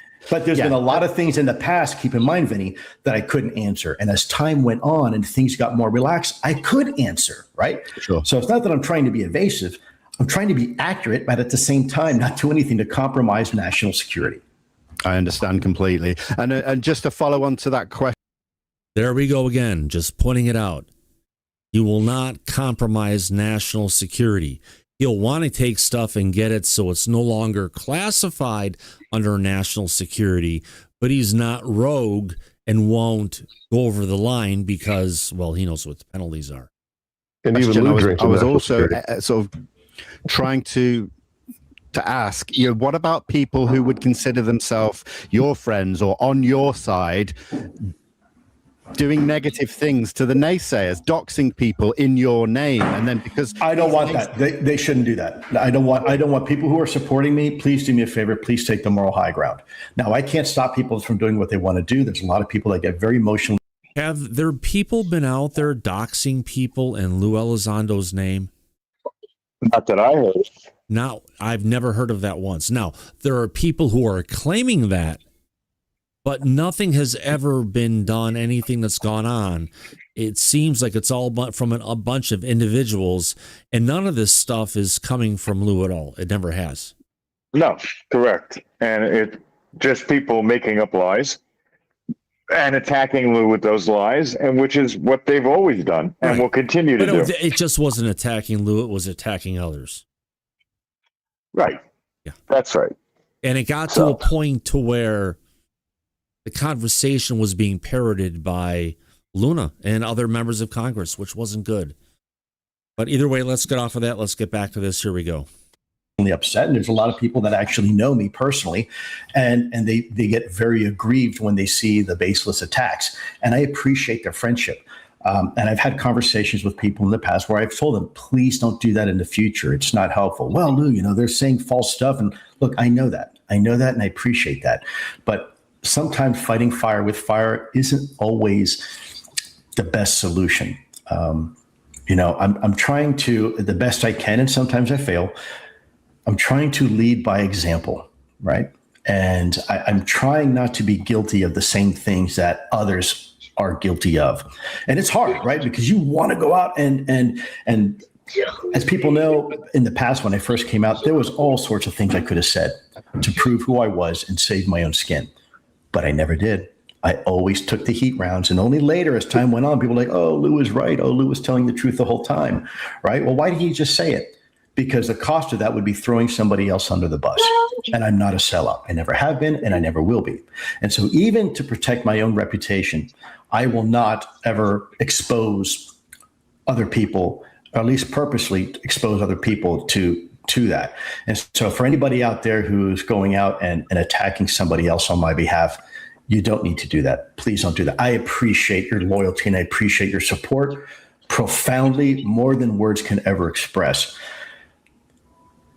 But sometimes we have to lead by example, and all the time we should strive for it. And sometimes it's better just to, I hate to say it, but turn the other cheek. And I know it's hard. Believe me, if there's anybody who knows how hard it is, it's me. I've had people question my loyalty to my nation, my military service, my governmental service, my intentions and motivations, and everything in my entire life is under the microscope constantly. And then whenever they don't get an answer that they want, they make up answers and make up narratives. That's extremely frustrating. But it's still not an excuse to go on the attack. We really have to try to temper that reaction. And by the way, like I said, I'm human too, man. Believe me, I get mad and frustrated like everybody else. I'm not immune to it, right? That's why I've been going to the gym religiously now, right? Just take out my frustration on some iron sitting on the rack. And that's what I've been trying to do. And just honestly too, Vinny, I'll tell you, I pray for them. A lot of people don't know this, but I'm a very, I had to say religious, because religious means really it kind of means you're aligned to an institution. I'm not aligned to any particular institution, but I am very spiritual. Okay. And every evening I get down on my hands and knees, and my wife will tell you this, and I pray. And some of those prayers are to whatever someone is feeling emotionally, pain inside. I do believe a lot of the internet trolls and haters suffer from something. Maybe it's a pride and ego thing. Maybe there's some mental instability for some of these folks, and maybe there's some trauma that occurred in their life where now they feel somehow they feel better when they do that. I was at the hotel recently, and there was an episode on South Park, which I don't typically necessarily watch all the time, but when you're at a motel or a hotel and you're just laying there right before you go to bed, you kind of channel surf. And there was one particular episode where I guess a father of one of the kids, I don't know the characters' names, but finds himself getting on a computer and start getting into these chat groups, and he winds up becoming an internet troll. And trolling people, and doesn't realize he's a troll. Right? He starts just going crazy with this, and towards the end, there's this realization that you're the internet troll that's spewing out all this hatred and stuff. people who are like that, I think, suffer from something. So I try to have forgiveness. I pray for them, you know. And by the way, I'm not going to say I'm not mad at them. I'm furious at some of them, right? But that does not give me an excuse to behave the same way. And I'm not going to say that, you know, I'm perfect, because I'm not. There have been times where I've allowed my emotion to get the best of me, and I've done things that I've regretted. So I get it. And everybody deserves a second chance and a third chance and even a fourth chance, if you ask me. And that's why there's a lot of people out there that actually we wound up, you know, really disagreeing and not liking each other for a while, and then turning around and saying, you know what, we got a lot more in common than we realize. Maybe we should focus on that, right? And actually we wound up becoming, you know, pretty cordial and actually pretty friendly towards each other. So, you know, these type of things can be fixed. They can be healed. You know, I said my piece. I have a tremendous amount of respect for Ross and what he does. I truly like the guy. Who's been at my house. I mean, we've had dinner together, right? My wife has served him. So I consider him part of the family. As far as Gerb is concerned, I've only met him once, and it was really to kind of pull him out of a situation he was in. I don't know much about him, but I will tell you, you know, if his heart's in the right place and he's really trying to make a positive difference, then I can get on board with that. You know, provided that you're really doing the right thing for the right reasons, then I'll always support that. You know, Mike, taking a step back, I mean, Lou's got an interesting approach, to say the least. But I'm a little curious as to why Vinny would even bring a question like this up, because I suspect where it's coming from. Yeah. And I expected better from Vinny than to bring any of this up. Well, maybe it sounds like an olive branch, but we'll see what happens to that olive branch. Yeah, I have a good idea where that olive branch is going to end up. Does it get grafted onto another tree to go ahead and grow an olive tree from something else? Who knows? Yeah. That's one of the possibilities. I could think of quite a few more, but we'll see. Time will tell. Yeah, definitely. Yeah, no, I would say he is. I've spent time with Gerb. I think he's a great guy. So, yeah, I can appreciate that everyone makes mistakes. And it's glad, you know, I'm satisfied in your responses that, you know, this is something you can work together for the greater good of the subject. And, you know, I'm satisfied with the way that you've covered this. I know, because I'm saying this because I know there'll be people who'll say, Vinny, you should have followed up with this. You should have followed up with that. Like, we could get into the weeds of this for hours, but I don't see the point. You know, you've made it quite clear to me how you feel, and I hope that everyone else is satisfied with that. Look, you're not going to satisfy everybody, and the haters, no matter what you do, they'll never be satisfied until you're dead. So, you know, I can't help that. No, of course. What I can do is always, you know, I always prefer an olive branch, you know, over anything else.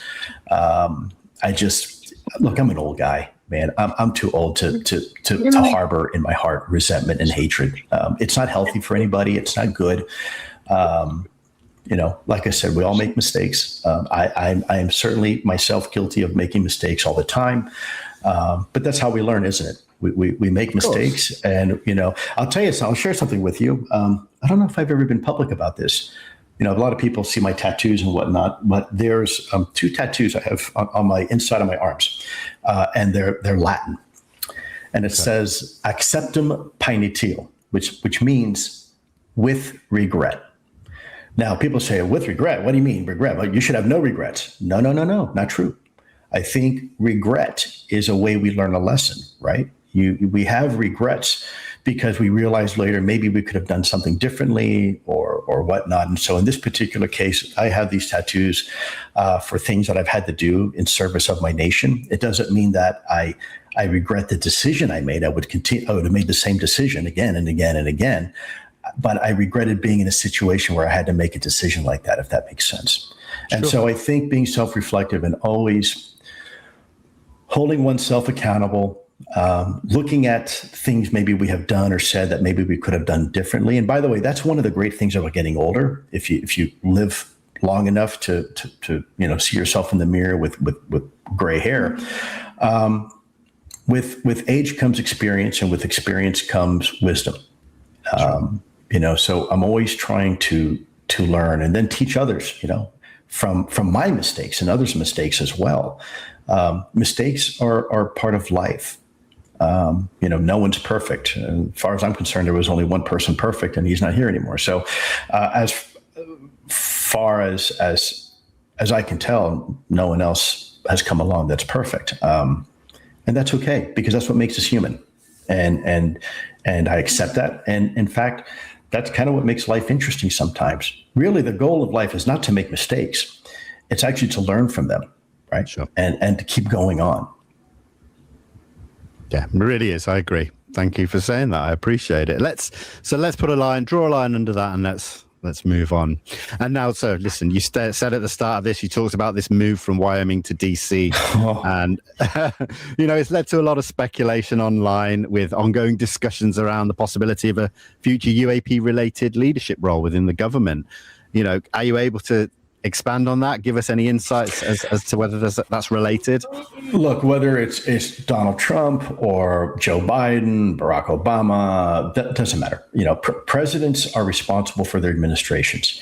I never like to preemptively put anybody in a position of power in a situation where they have to now make a decision prematurely or do something or say something that they're not ready to do or say. And so for this reason, and I've done this before, anytime anybody asks me about what the administration is doing on the inside, I always refrain from having that conversation, because it's not my place to say. It's not my presidential administration. A lot of people come out and say, "Oh, look, I've been selected to be considered for this particular position or that particular position." Well, the moment you do that, you automatically put somebody in Washington in a situation where now they're forced into a box. And so, Ryan? That was a very roundabout way of saying he has been selected, but he's going to let the administration tell it to you.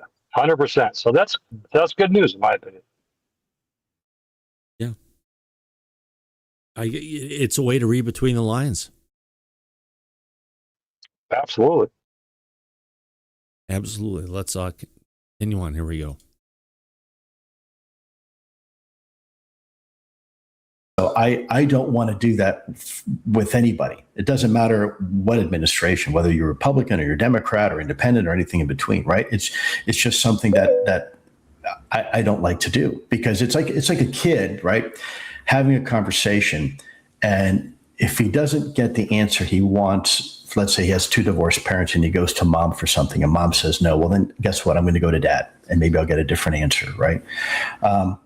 Both need to be part of that decision-making process before little Johnny or little Jane asks the question, right? Here's our position. Here's how we feel about something. People should be not surprised that I've always been a patriot to my country. Doesn't matter what administration, right? I do not align myself politically. I never have. I never will. Whoever is in charge, that's the boss, period. Whether I'm in uniform or I'm not, whether I'm just a taxpayer, I will always support and defend my country. And if I'm asked to do a job, I'll do it. If it's in the betterment of the American people, but it's not my decision. And out of respect for people in our government, what they're doing, whether they're creating positions, they're not creating positions, or trying to find out who they want for certain positions, that's not my business. That's the administration's business. And if you look back in other interviews I've done it with Congress too. People say, well, Lou, what's going on with the latest draft of this particular law? And do you see me come out, well, let me tell you, I happen to know, right? No. You know what? That's a question you need to ask Congress, not me, because it's not my place to say. And I feel very strongly about that, because if I was in government and I was considering something one way or the other, whether I'm considering Lue Elizondo or Ronald McDonald, it doesn't really matter, right? I don't want somebody going out and preemptively talking about something if I'm not ready to have that conversation or I have not made a decision yet, right? It's very clear that I made a recommendation to the administration that we should consider creating some sort of position that looks at things in our skies. Not just, by the way, not just UAP, right? Drones, and we're seeing how drones are being used on the battle space. I happen to know a little bit about drones because I did a little bit of that when I was in the government. It's a problem for us, right? Balloons, surveillance balloons, right? That's a problem for us, right? Things in our sky, unattributable objects that we have no idea where they're coming from or what they're doing and what their capabilities are. That's important. And so I made a recommendation that the administration should consider creating a position to do that, to deconflict and look at it and create a national intelligence estimate and a national level strategy. And that's what we do for all these problems we have in our government from a national security perspective anyways, is to put it into the system. Our intelligence system is very good at identifying and solving problems. So in that particular case, let's do that. Wouldn't that make sense? Let's just go ahead and God, if Daryl could only play along tonight. He said it 2 times in a row. And what their capabilities are, that's important. And so I made a recommendation that the administration should consider creating a position to do that, to deconflict and look at it and create a national intelligence estimate and a national level strategy. And that's what we do for all these problems we have in our government from a national security perspective anyways,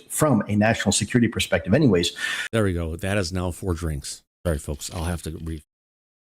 Brian. Did he just describe his job there?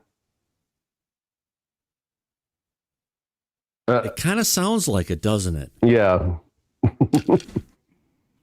Yeah, that's kind of what I'm getting. This is what he recommended to the federal government in a communication we haven't read yet. No, I was saying, can you rewind that back what he was just saying? God, Jesus Christ. You want to hear national security another 2 times? Is that it? Or something else? No, something else. All right. Let me go back a little bit longer. I need to get a refill because I'm out of national security. So. Yeah, me too. All right. Let me play and I'll be right back. Here we go. It's very clear that I made a recommendation to the administration that we should consider creating some sort of position that looks at things in our skies. Not just, by the way, not just UAP, right? Drones, and we're seeing how drones are being used on the battle space. I happen to know a little bit about drones because I did a little bit of that when I was in the government. It's a problem for us, right? Balloons, surveillance balloons, right? That's a problem for us, right? Things in our sky, unattributable objects that we have no idea where they're coming from or what they're doing and what their capabilities are. That's important. And so I made a recommendation that the administration should consider creating a position to do that, to deconflict and look at it and create a national intelligence estimate and a national level strategy. And that's what we do for all these problems we have in our government from a national security perspective anyways, is to put it into the system. Our intelligence system is very good at identifying and solving problems. So in that particular case, let's do that. Wouldn't that make sense? Let's just go ahead and take the topic of drones and UFOs and everything else that we're trying to figure out what the heck's in our skies, and let's turn loose the intelligence community, all 17 agencies, to try to figure this out, right? And create structure behind it, so we can, we don't get caught with get caught flat-footed. And so that's how I'll answer that question. Well, let me put it like this as well then. Hypothetically speaking, if you were to take on a job, let's quote unquote, the UFO czar, UAP czar job, the first the public would hear about that, if it happened, would be through an official announcement. An official announcement. You will never hear it from me first, ever. It's not my place. It's just not. It's just like if you have me over for dinner, Vinny, tonight, right? And then somebody asks me, Lou, hey, did you go to Vinny's last night for dinner? You got to ask Vinny that. And even if I don't go over to your house for dinner tonight, right?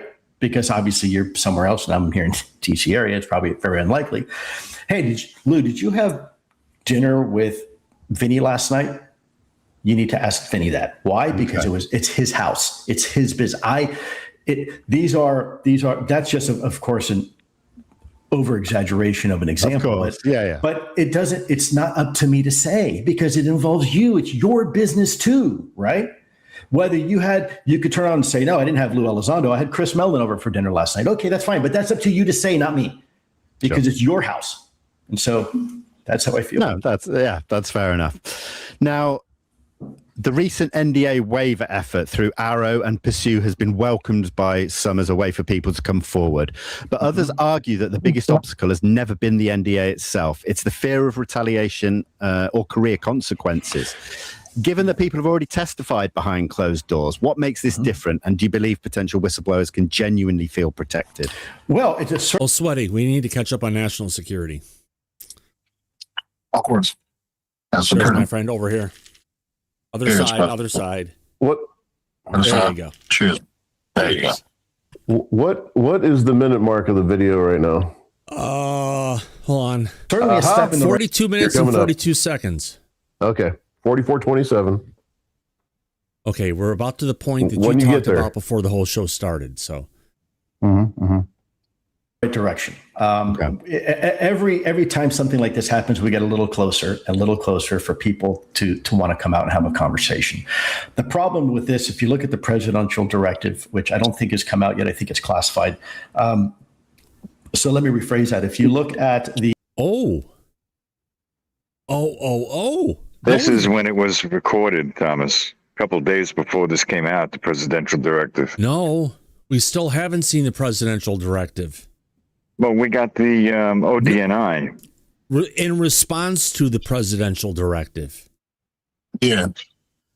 We haven't seen the presidential directive coming from the executive branch. The last document we got was from the ODNI. Right. Deputy director. So that means we may have a presidential directive coming out. Well, there is a presidential directive. He just said it's fucking classified. But it may come out publicly. No, it's classified. It might come out, but the reason we haven't been given it because it's fucking classified. It's national security. I got it. You're right. Drink up, everybody. Oh, Jesus Christ. All right. Ready? Yeah, I gotcha. Here's again over here. There we go. Yeah. There's my friend. Gotcha. Right, here we go. That's what I call a team. You got it. The problem with this, if you look at the presidential directive, which I don't think has come out yet, I think it's classified. So let me rephrase that. If you look at the DNI guidance, it's very specific that people who've been involved in UAP legacy efforts have the ability to come forward and have a conversation with who? Well, Arrow, which doesn't have a great track record from before. It doesn't work. Let me be fair. The new guy, Kozlowski, I think is genuinely really trying to do something positive here. I have much more faith and confidence in what they're doing now than what they were doing previously for several reasons, but that's neither here nor there. So there's Arrow, and then the other one is Pursuit, which is kind of the new task force, if you will, or the new body that is by the executive branch to try to get to the bottom of this. I'll say it again. I hear them describe this, Mike, and I will bring this up with Lou. The last time we had the UAPTF, we made a lot of progress. But then when Congress got involved in the House and the Senate and passed us and gave us RO, it fucked everything up. It did. Plus, I also, can point out that the most recent Arrow report that we just got the other day was filled with nothing but prosaic answers, 60% balloons on the pie chart. If that's the job that Kozlowski is doing right now, I'm not impressed. Oh, neither am I. Yeah. All right. Let's continue on. Here we go. It's just obvious. So it's a step in the right direction, but it doesn't alleviate our NDAs to go out to the public and say, I can tell everybody now and I can go to the New York Times. I can't do that. And neither can any whistleblower. So, it's not going to satisfy the curiosity, I think, of the average person who wants to know more, but it's a step in the right direction, because then what happens when that?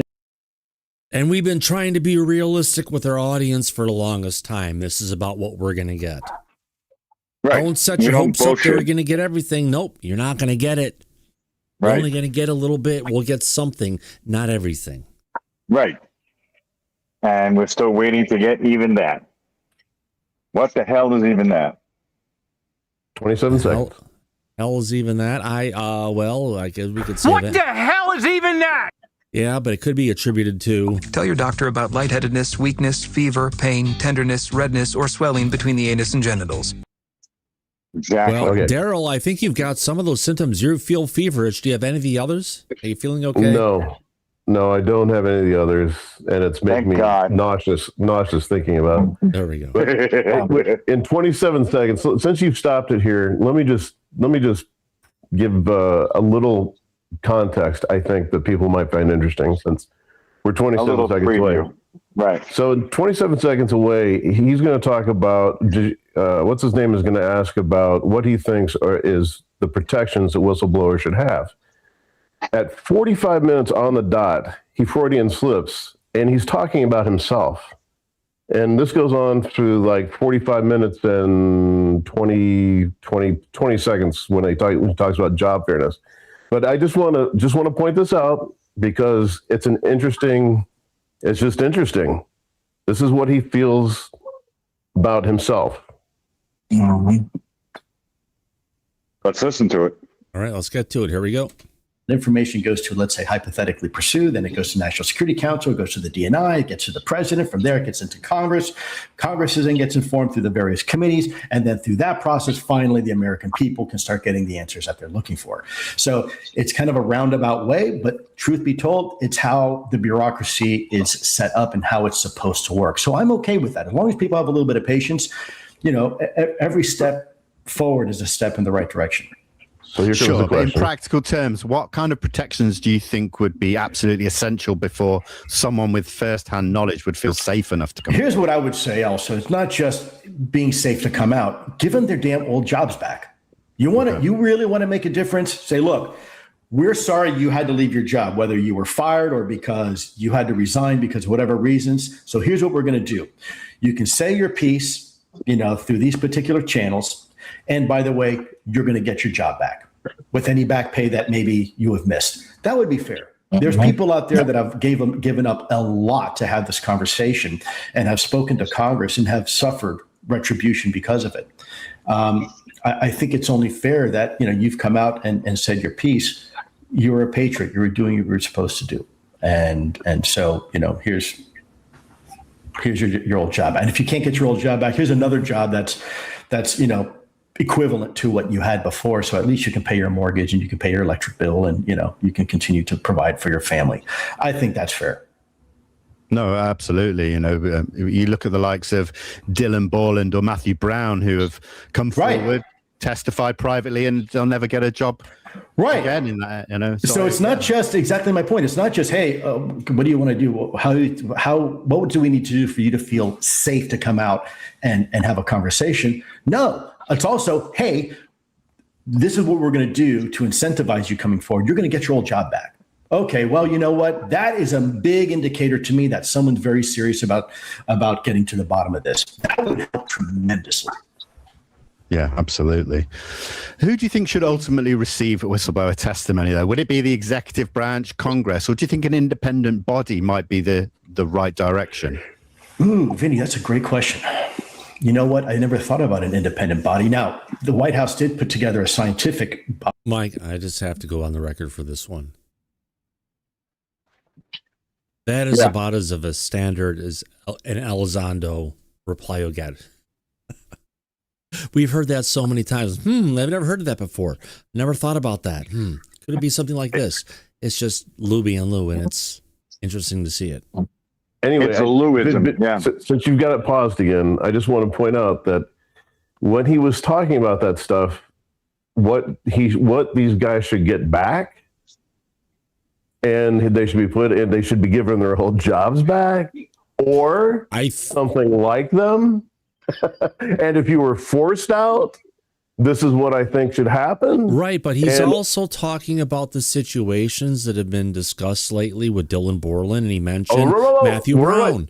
Correct. But at 45 minutes on the dot, he does a Freudian slip. He says, I. All right, here we go. You have missed. That would be fair. There's people out there, job back with any back pay that maybe you have missed. That would be fair. There's Hold on. Keep going. Maybe it's not on the dot. It's right after this, I think. People out there that have given up a lot to have this conversation. People like, say go right there. Wherever he that would just be said. fair. There's people out there that There's people out there that have given up a lot. Gave them given up. No, play it through because you missed it. That's how quick it is. That would be fair. There's people going to get your job back with any back pay that maybe you have missed. There's people out there. There's people out there that have given up a lot to have this. That I have given. So you have missed. That would be fair. There's people out there that have given up a. So he's talking about himself, and God bless him, because you don't need a 0-turn mower for a small yard. He lived in Wyoming. Did you ever see where he lived? I'm just saying you don't need to. I'm just saying it's not something you need for a small. See? You know what? Where you live, you don't need a Ferrari, but you choose to have one. No. I think this is the Ferrari of lawnmowers, my friend. I think you think you have like a couple acre. You know what it's like to cut a couple acres of fucking grass riding on a slow ass lawnmower. What I'm getting at, obviously, is that I think what he has done, and the reason why Grusch is pissed and spreading the shit, is because Lue has gotten what he has wanted. What? He's got a similar job back than what he had before, and he mentioned back pay in this. I'm not saying, he was forced out. He mentioned forced outs. All those things he mentioned were him. So I'm saying it's great. He deserves that. Yeah. And I think, you know what? When he went and he said he bought that lawnmower, all the trolls fucking attacked him. But the thing was, he apparently didn't buy the lawnmower for him. He bought it for his wife. Anyway, God, Jesus Christ, Mike, how do we get a wife like that that'll cut the grass on the lawnmower without question and love it? Oh God, I wish. Lou is one lucky person. Your wife, my husband, neither of them. Yeah, but listen though, right? But listen though, if people was, if those trolls were making money and had, money left over extra from whatever, they will buy, expensive lawnmower too. So it's like, it's just the haters out here, man. It's just people out there just hating on what that guy got.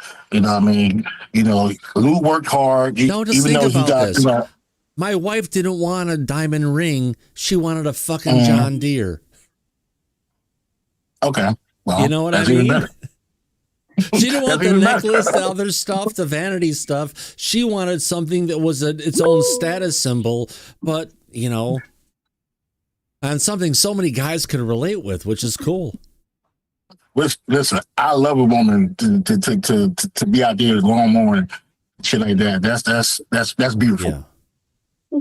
And Lou, no, Dusty, go look up grifting. Lou does not do grifting. Honestly, no.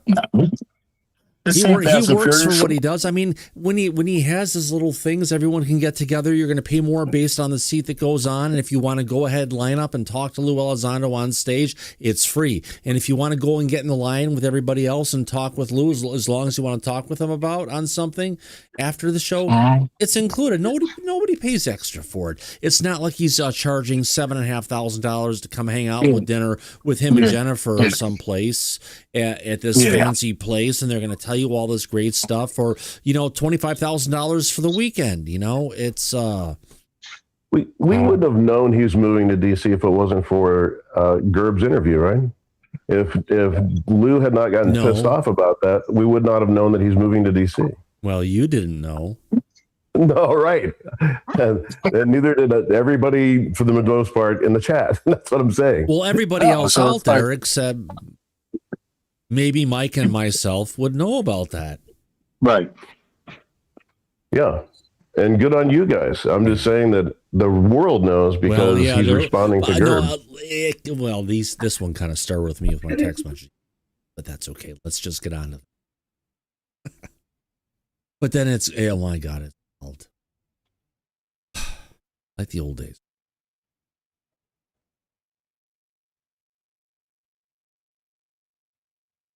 A lot to have this conversation and have spoken to Congress and have suffered retribution because of it. I think it's only fair that, you've come out and said your piece. You're a patriot. You were doing what you were supposed to do. And so, here's. So he said he even suffered retribution for talking to Congress. He did. We know that. We covered it. Yeah. So Congress didn't really help him with that, did they? No. They don't do anything. Luna, who was jumping up and down about Skip flu. Well, that's how helpful she was. We kind of know where her noise has been coming from. Yeah. And Burleson, right. Yeah. That's the problem.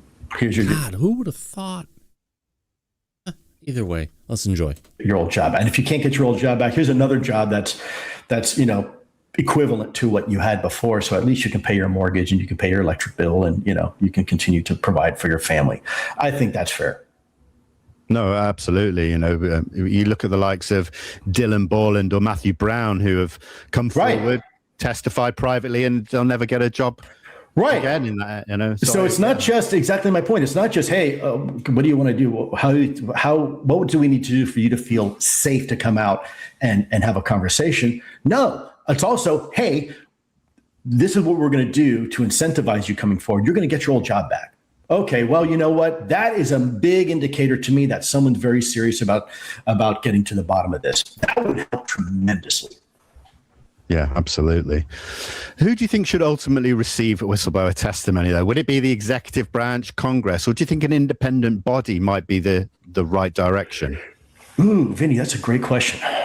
You know what? I never thought about an independent body. Now, the White House did put together a scientific body, as you know, with Avi Loeb heading it and others.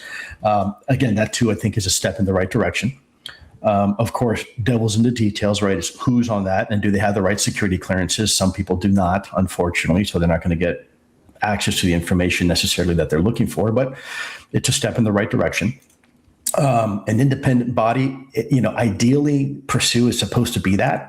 And ideally Arrow is supposed to be that, but we know that in the past that Arrow did not necessarily succeed with that mission.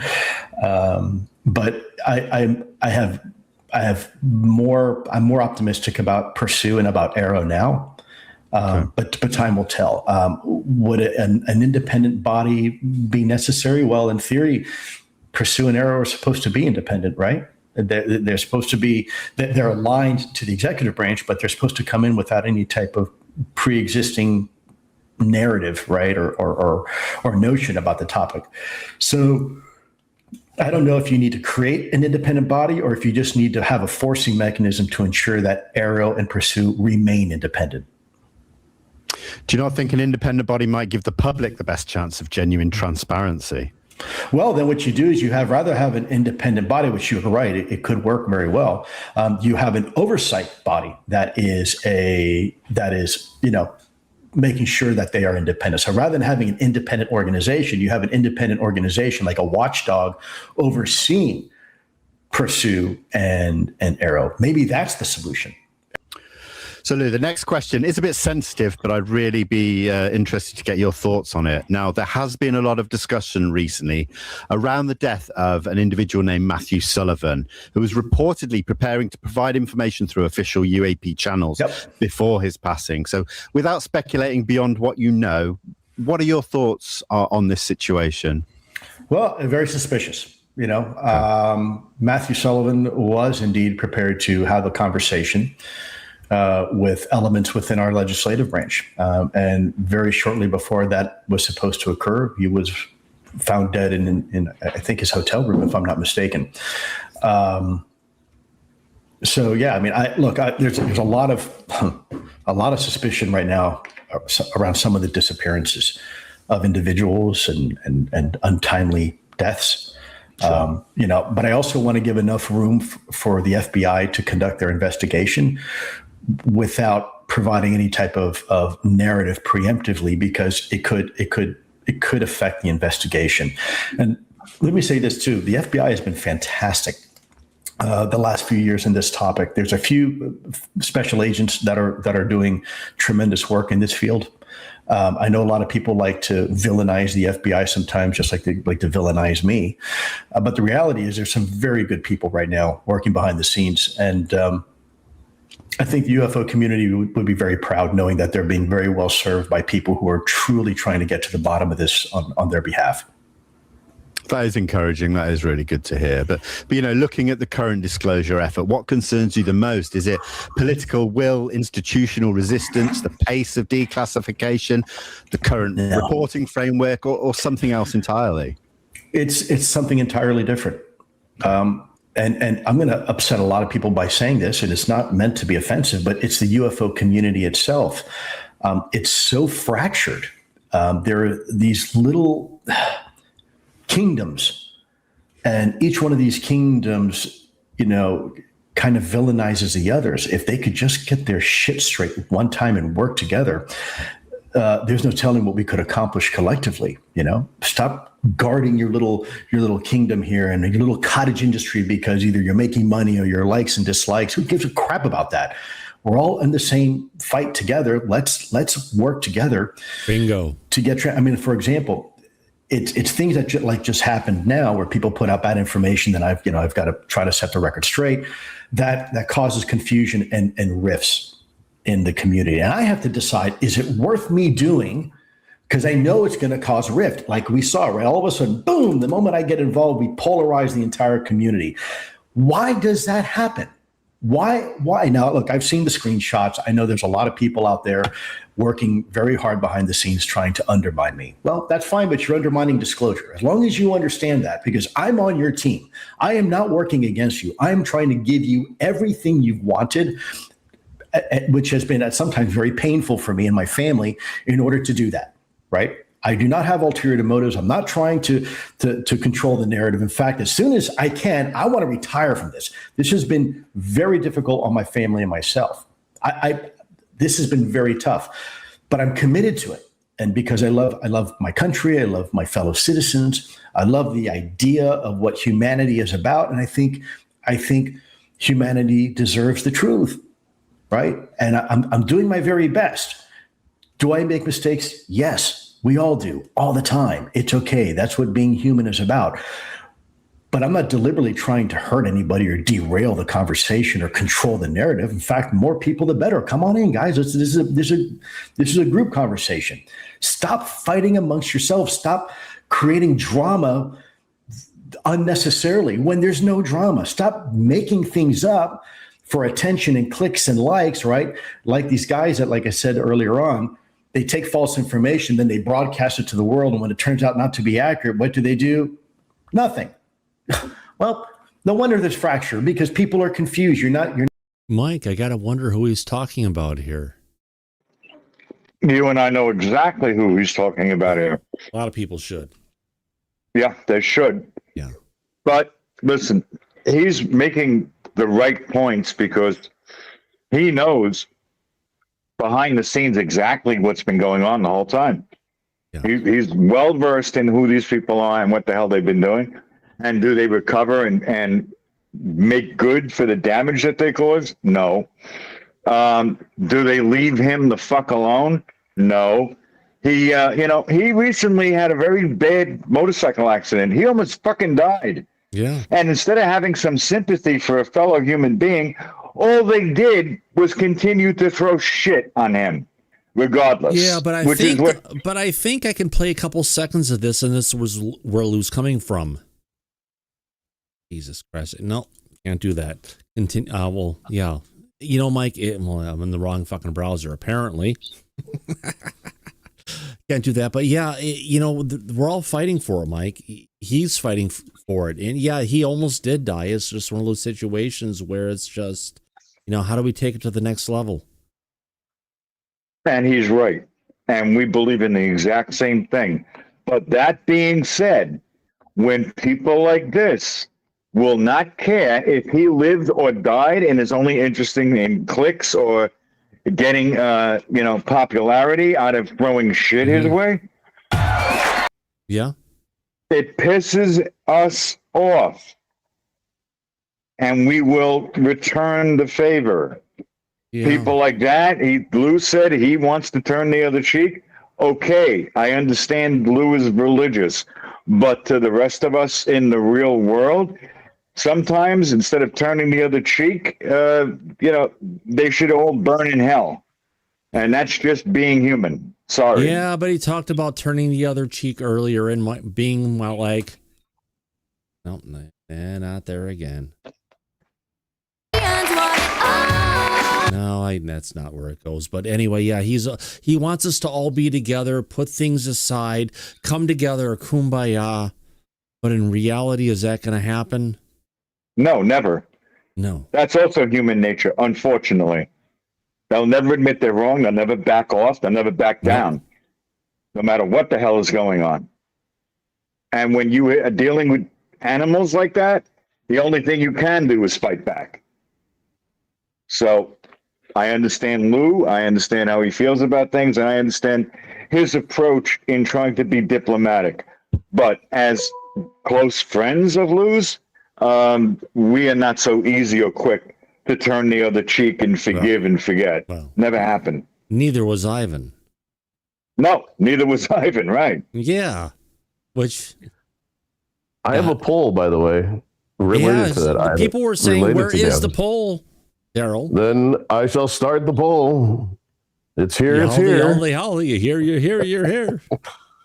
All right. Where's the poll, Daryl? Hold on. That should be in cartoons. I'm here. Let the bells ring out and the banners fly. Feast your eyes on me. It's too good to be true, but... So, since you brought up Ivan, that's it's topical. Yep, it is. All right. That means I have to start that sound effect that I've got here, folks. Yes. It's a sound effect called the pulsing logo accent 02. That means it's time we're having a logo. We're having a freaking survey, friends. What are we going to be talking about here today? Let's make it nice and large and screw everything else because, we want to see the survey. Here we go. Survey says, do you agree with Lue's lawyer that Grusch is the person feeding Gerb the anti-Lue disinformation? Oh, I got to hide that provided by. There we go. All right. So far, 58% of our audience is saying yes. 59% of our audience, almost 60% is saying yes. And 40% saying no. We have pushed Gerb and for the longest time and basically said, what a guy. What is he trying to do here? What a patriot he is. But yeah, things may not be exactly where we thought they were. And just like if Lue makes a mistake, I guess we're all willing to make a mistake, but this mistake kind of sucks. Just saying. Yes. And look, Lue, again, like I just pointed out, is very diplomatic and doesn't want to talk shit about anybody. But Lue mentioned that he knows who the source is, but wouldn't name him directly. Oh. On the other hand, Ivan did that today in all his glory and called Grusch and Burleson, who Grusch works for, out. So that's what Lue didn't want to come right out and say, but Ivan said it for him. So we all know who he's talking about. It's oh my God, it's David almost Grusch. 50-50. What are we going to do, Brian, when pigs fly? Wait, they are flying by you. By the way, one second, Brian, sorry to cut you off. I know you like to do that to me all the time, but one second. Ross Coulthart did come out with a reply to this today, and he did not disagree with anything Lue said. Right.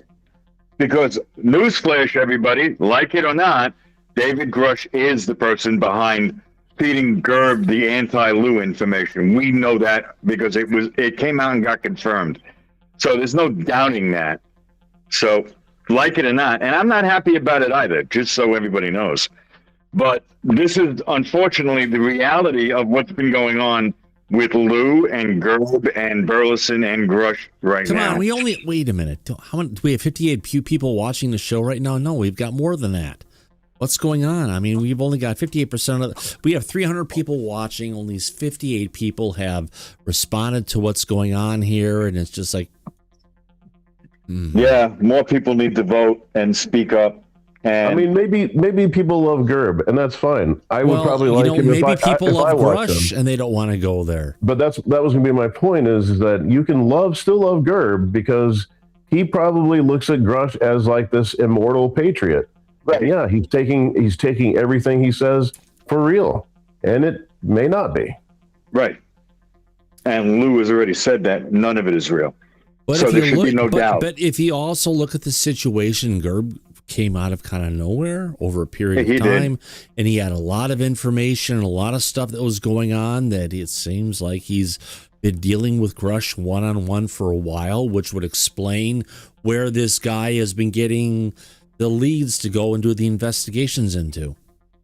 Right, but how much proof has he brought out to back up any of his claims? I can tell you the answer to that, and I don't need a poll. Zero. It's fucking zero. And Lue, when he first ended up on the world stage of ufology, he brought the receipts. 3 videos that started the contemporary disclosure movement. Correct. And there's no disputing that. And that's okay if I jump in, Mike and Thomas. Jump in, Brian. Go ahead. Yeah, I just want you to know that I've talked to 2 different whistleblowers, and I don't want to bring up their names, but some of the things they brought up, Grusch has told them to be silent on, essentially saying, no, we're not ready for that. You need to be quiet about that. You can't do it. That he's trying to control at least one part of the narrative. Well, no, that lines up with what we've heard about Grusch in the background, that he's a control freak. Control freak, yeah. Okay, I'd be curious to get your guys' opinion in kind of a back chat scenario. But that's exactly what I've got too. Same thing, that it's very controlled on his part. So, well, he is, and I could go one step further, Brian. Grusch has an attorney, personal attorney, that was representing him in his legal matters, and that personal attorney also feels that Grusch is a very controlling person. I know that firsthand. But don't forget, that was the guy who was the first ICIG, right? Uh-huh. The Intelligence Community Inspector General. He was the first one that was there. But he dropped Grusch as a client like a year and a half, 2 years ago at this point. Oh, yeah.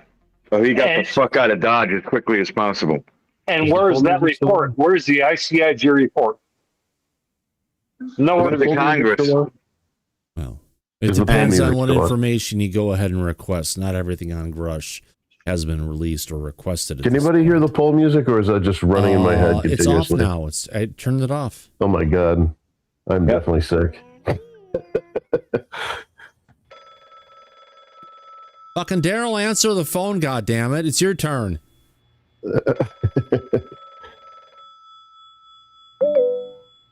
Get your ass out of bed for that one. Yeah, you should take plenty of vitamin C. But yeah, this is something that's been ongoing for a long time. And the truth is starting to come out because they made it come out. Lue wasn't going to start talking publicly. What was that? Wait a minute. Someone just said something in the chat. Interesting. Not that we would pay attention to that, but it's interesting. It was said. Turn off the auto chat. And even Pavel, who is not a friend of Lue and supports Grusch, said that the Grusch must come out and speak on his own instead of putting people out there to speak for him. I'm telling you, people that don't believe that this is Grusch, it's Grusch. I mean, Daryl, you got it a week before we got confirmation on it. Yeah, I mean, it's pretty obvious. Yeah. Not that we want it to be him. It's like he's not the Messiah, folks. He told us about a bunch of different stuff, but he's not who these aren't the droids you're looking for kind of a person. That's right. So could I say one more thing, Thomas? And I apologize here. Go for it. Yes, you've got those 40 whistleblowers that Grusch had. And I've only talked to a couple of them. But that's the same story, that he's controlling every single one of them. From what I hear, Dad. Okay, and now this is just gossip. Okay, guys, I don't have anything on this, but this is what I'm hearing, and that it is a controlled disclosure. So not to say that David Grusch is bad, but that he said, look, you could not say this. please do not say this. We're not ready for this yet. Do not say this. We're not ready for this yet. This is what I've heard. Oh, but oh my God! But there were more articles coming out from people involved with the Catholic Church saying, "Yeah, we're dealing with demons again." So, JD Vance. One more vote. The 77th person has not yet voted. I know, but the numbers have gotten worse, so I can kill it. I've already, you know what? I've already taken a screenshot for posterity. I know the numbers 69 were much better. And good point, Mike. You absolutely right on the vitamin C. Let's go ahead and end this. Unfortunately, we only had 69 votes, but out of those 69 votes, yes, 48% of our audience said yes, you agree, or 52%. If it got worse, got down to 46, 54, either way. Are you telling the other 7 people that voted that their vote doesn't count, Thomas? God damn it. No, I'm not trying to. I just need to take a fucking screenshot of this. No, I just count enough to be here. I like the 69 one myself, but yeah, there we go. How many people was that? How many votes was it the first time? 69 the first time. 69, dude. True story. A guy was calling a game. It was NBC, CBS. He said about number 69. You know, at some point during the night, 69 is going to be in your face. I swear to God, I texted all my friends. Did you just hear that? Literally what he said. It reminds me when I heard when Obama had won the presidency, right? And they were up on the TV on whatever station was on, and they were proclaiming, yes, the president's balls are in full swing tonight, Bill. Oh God! No, actually, I think that's when Trump got elected, and they had the president's balls that were going on. Somebody just mentioned Bill and Ted. Somebody in here I know has something to do with the Bill and Ted game. Right here, the guy with his hand up. Starts with a B, ends with a B. What is your first name? 10 seconds, Bob.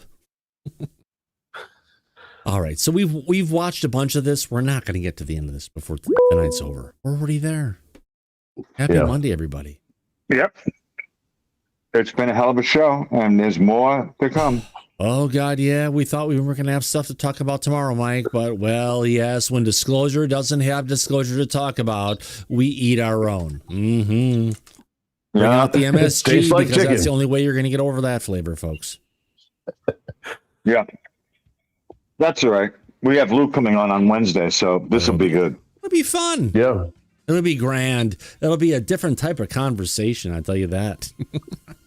Oh, you ain't kidding. All right, on that note, I want to thank everybody for coming out to this episode of Disclosure tonight. Where in the fuck is my other window so I can deal with? There we go. I want to thank everybody for coming out. More importantly, we got some great super chats in this evening, and I want to thank those people for going ahead and donating to us because you know what? We're a fan-funded program.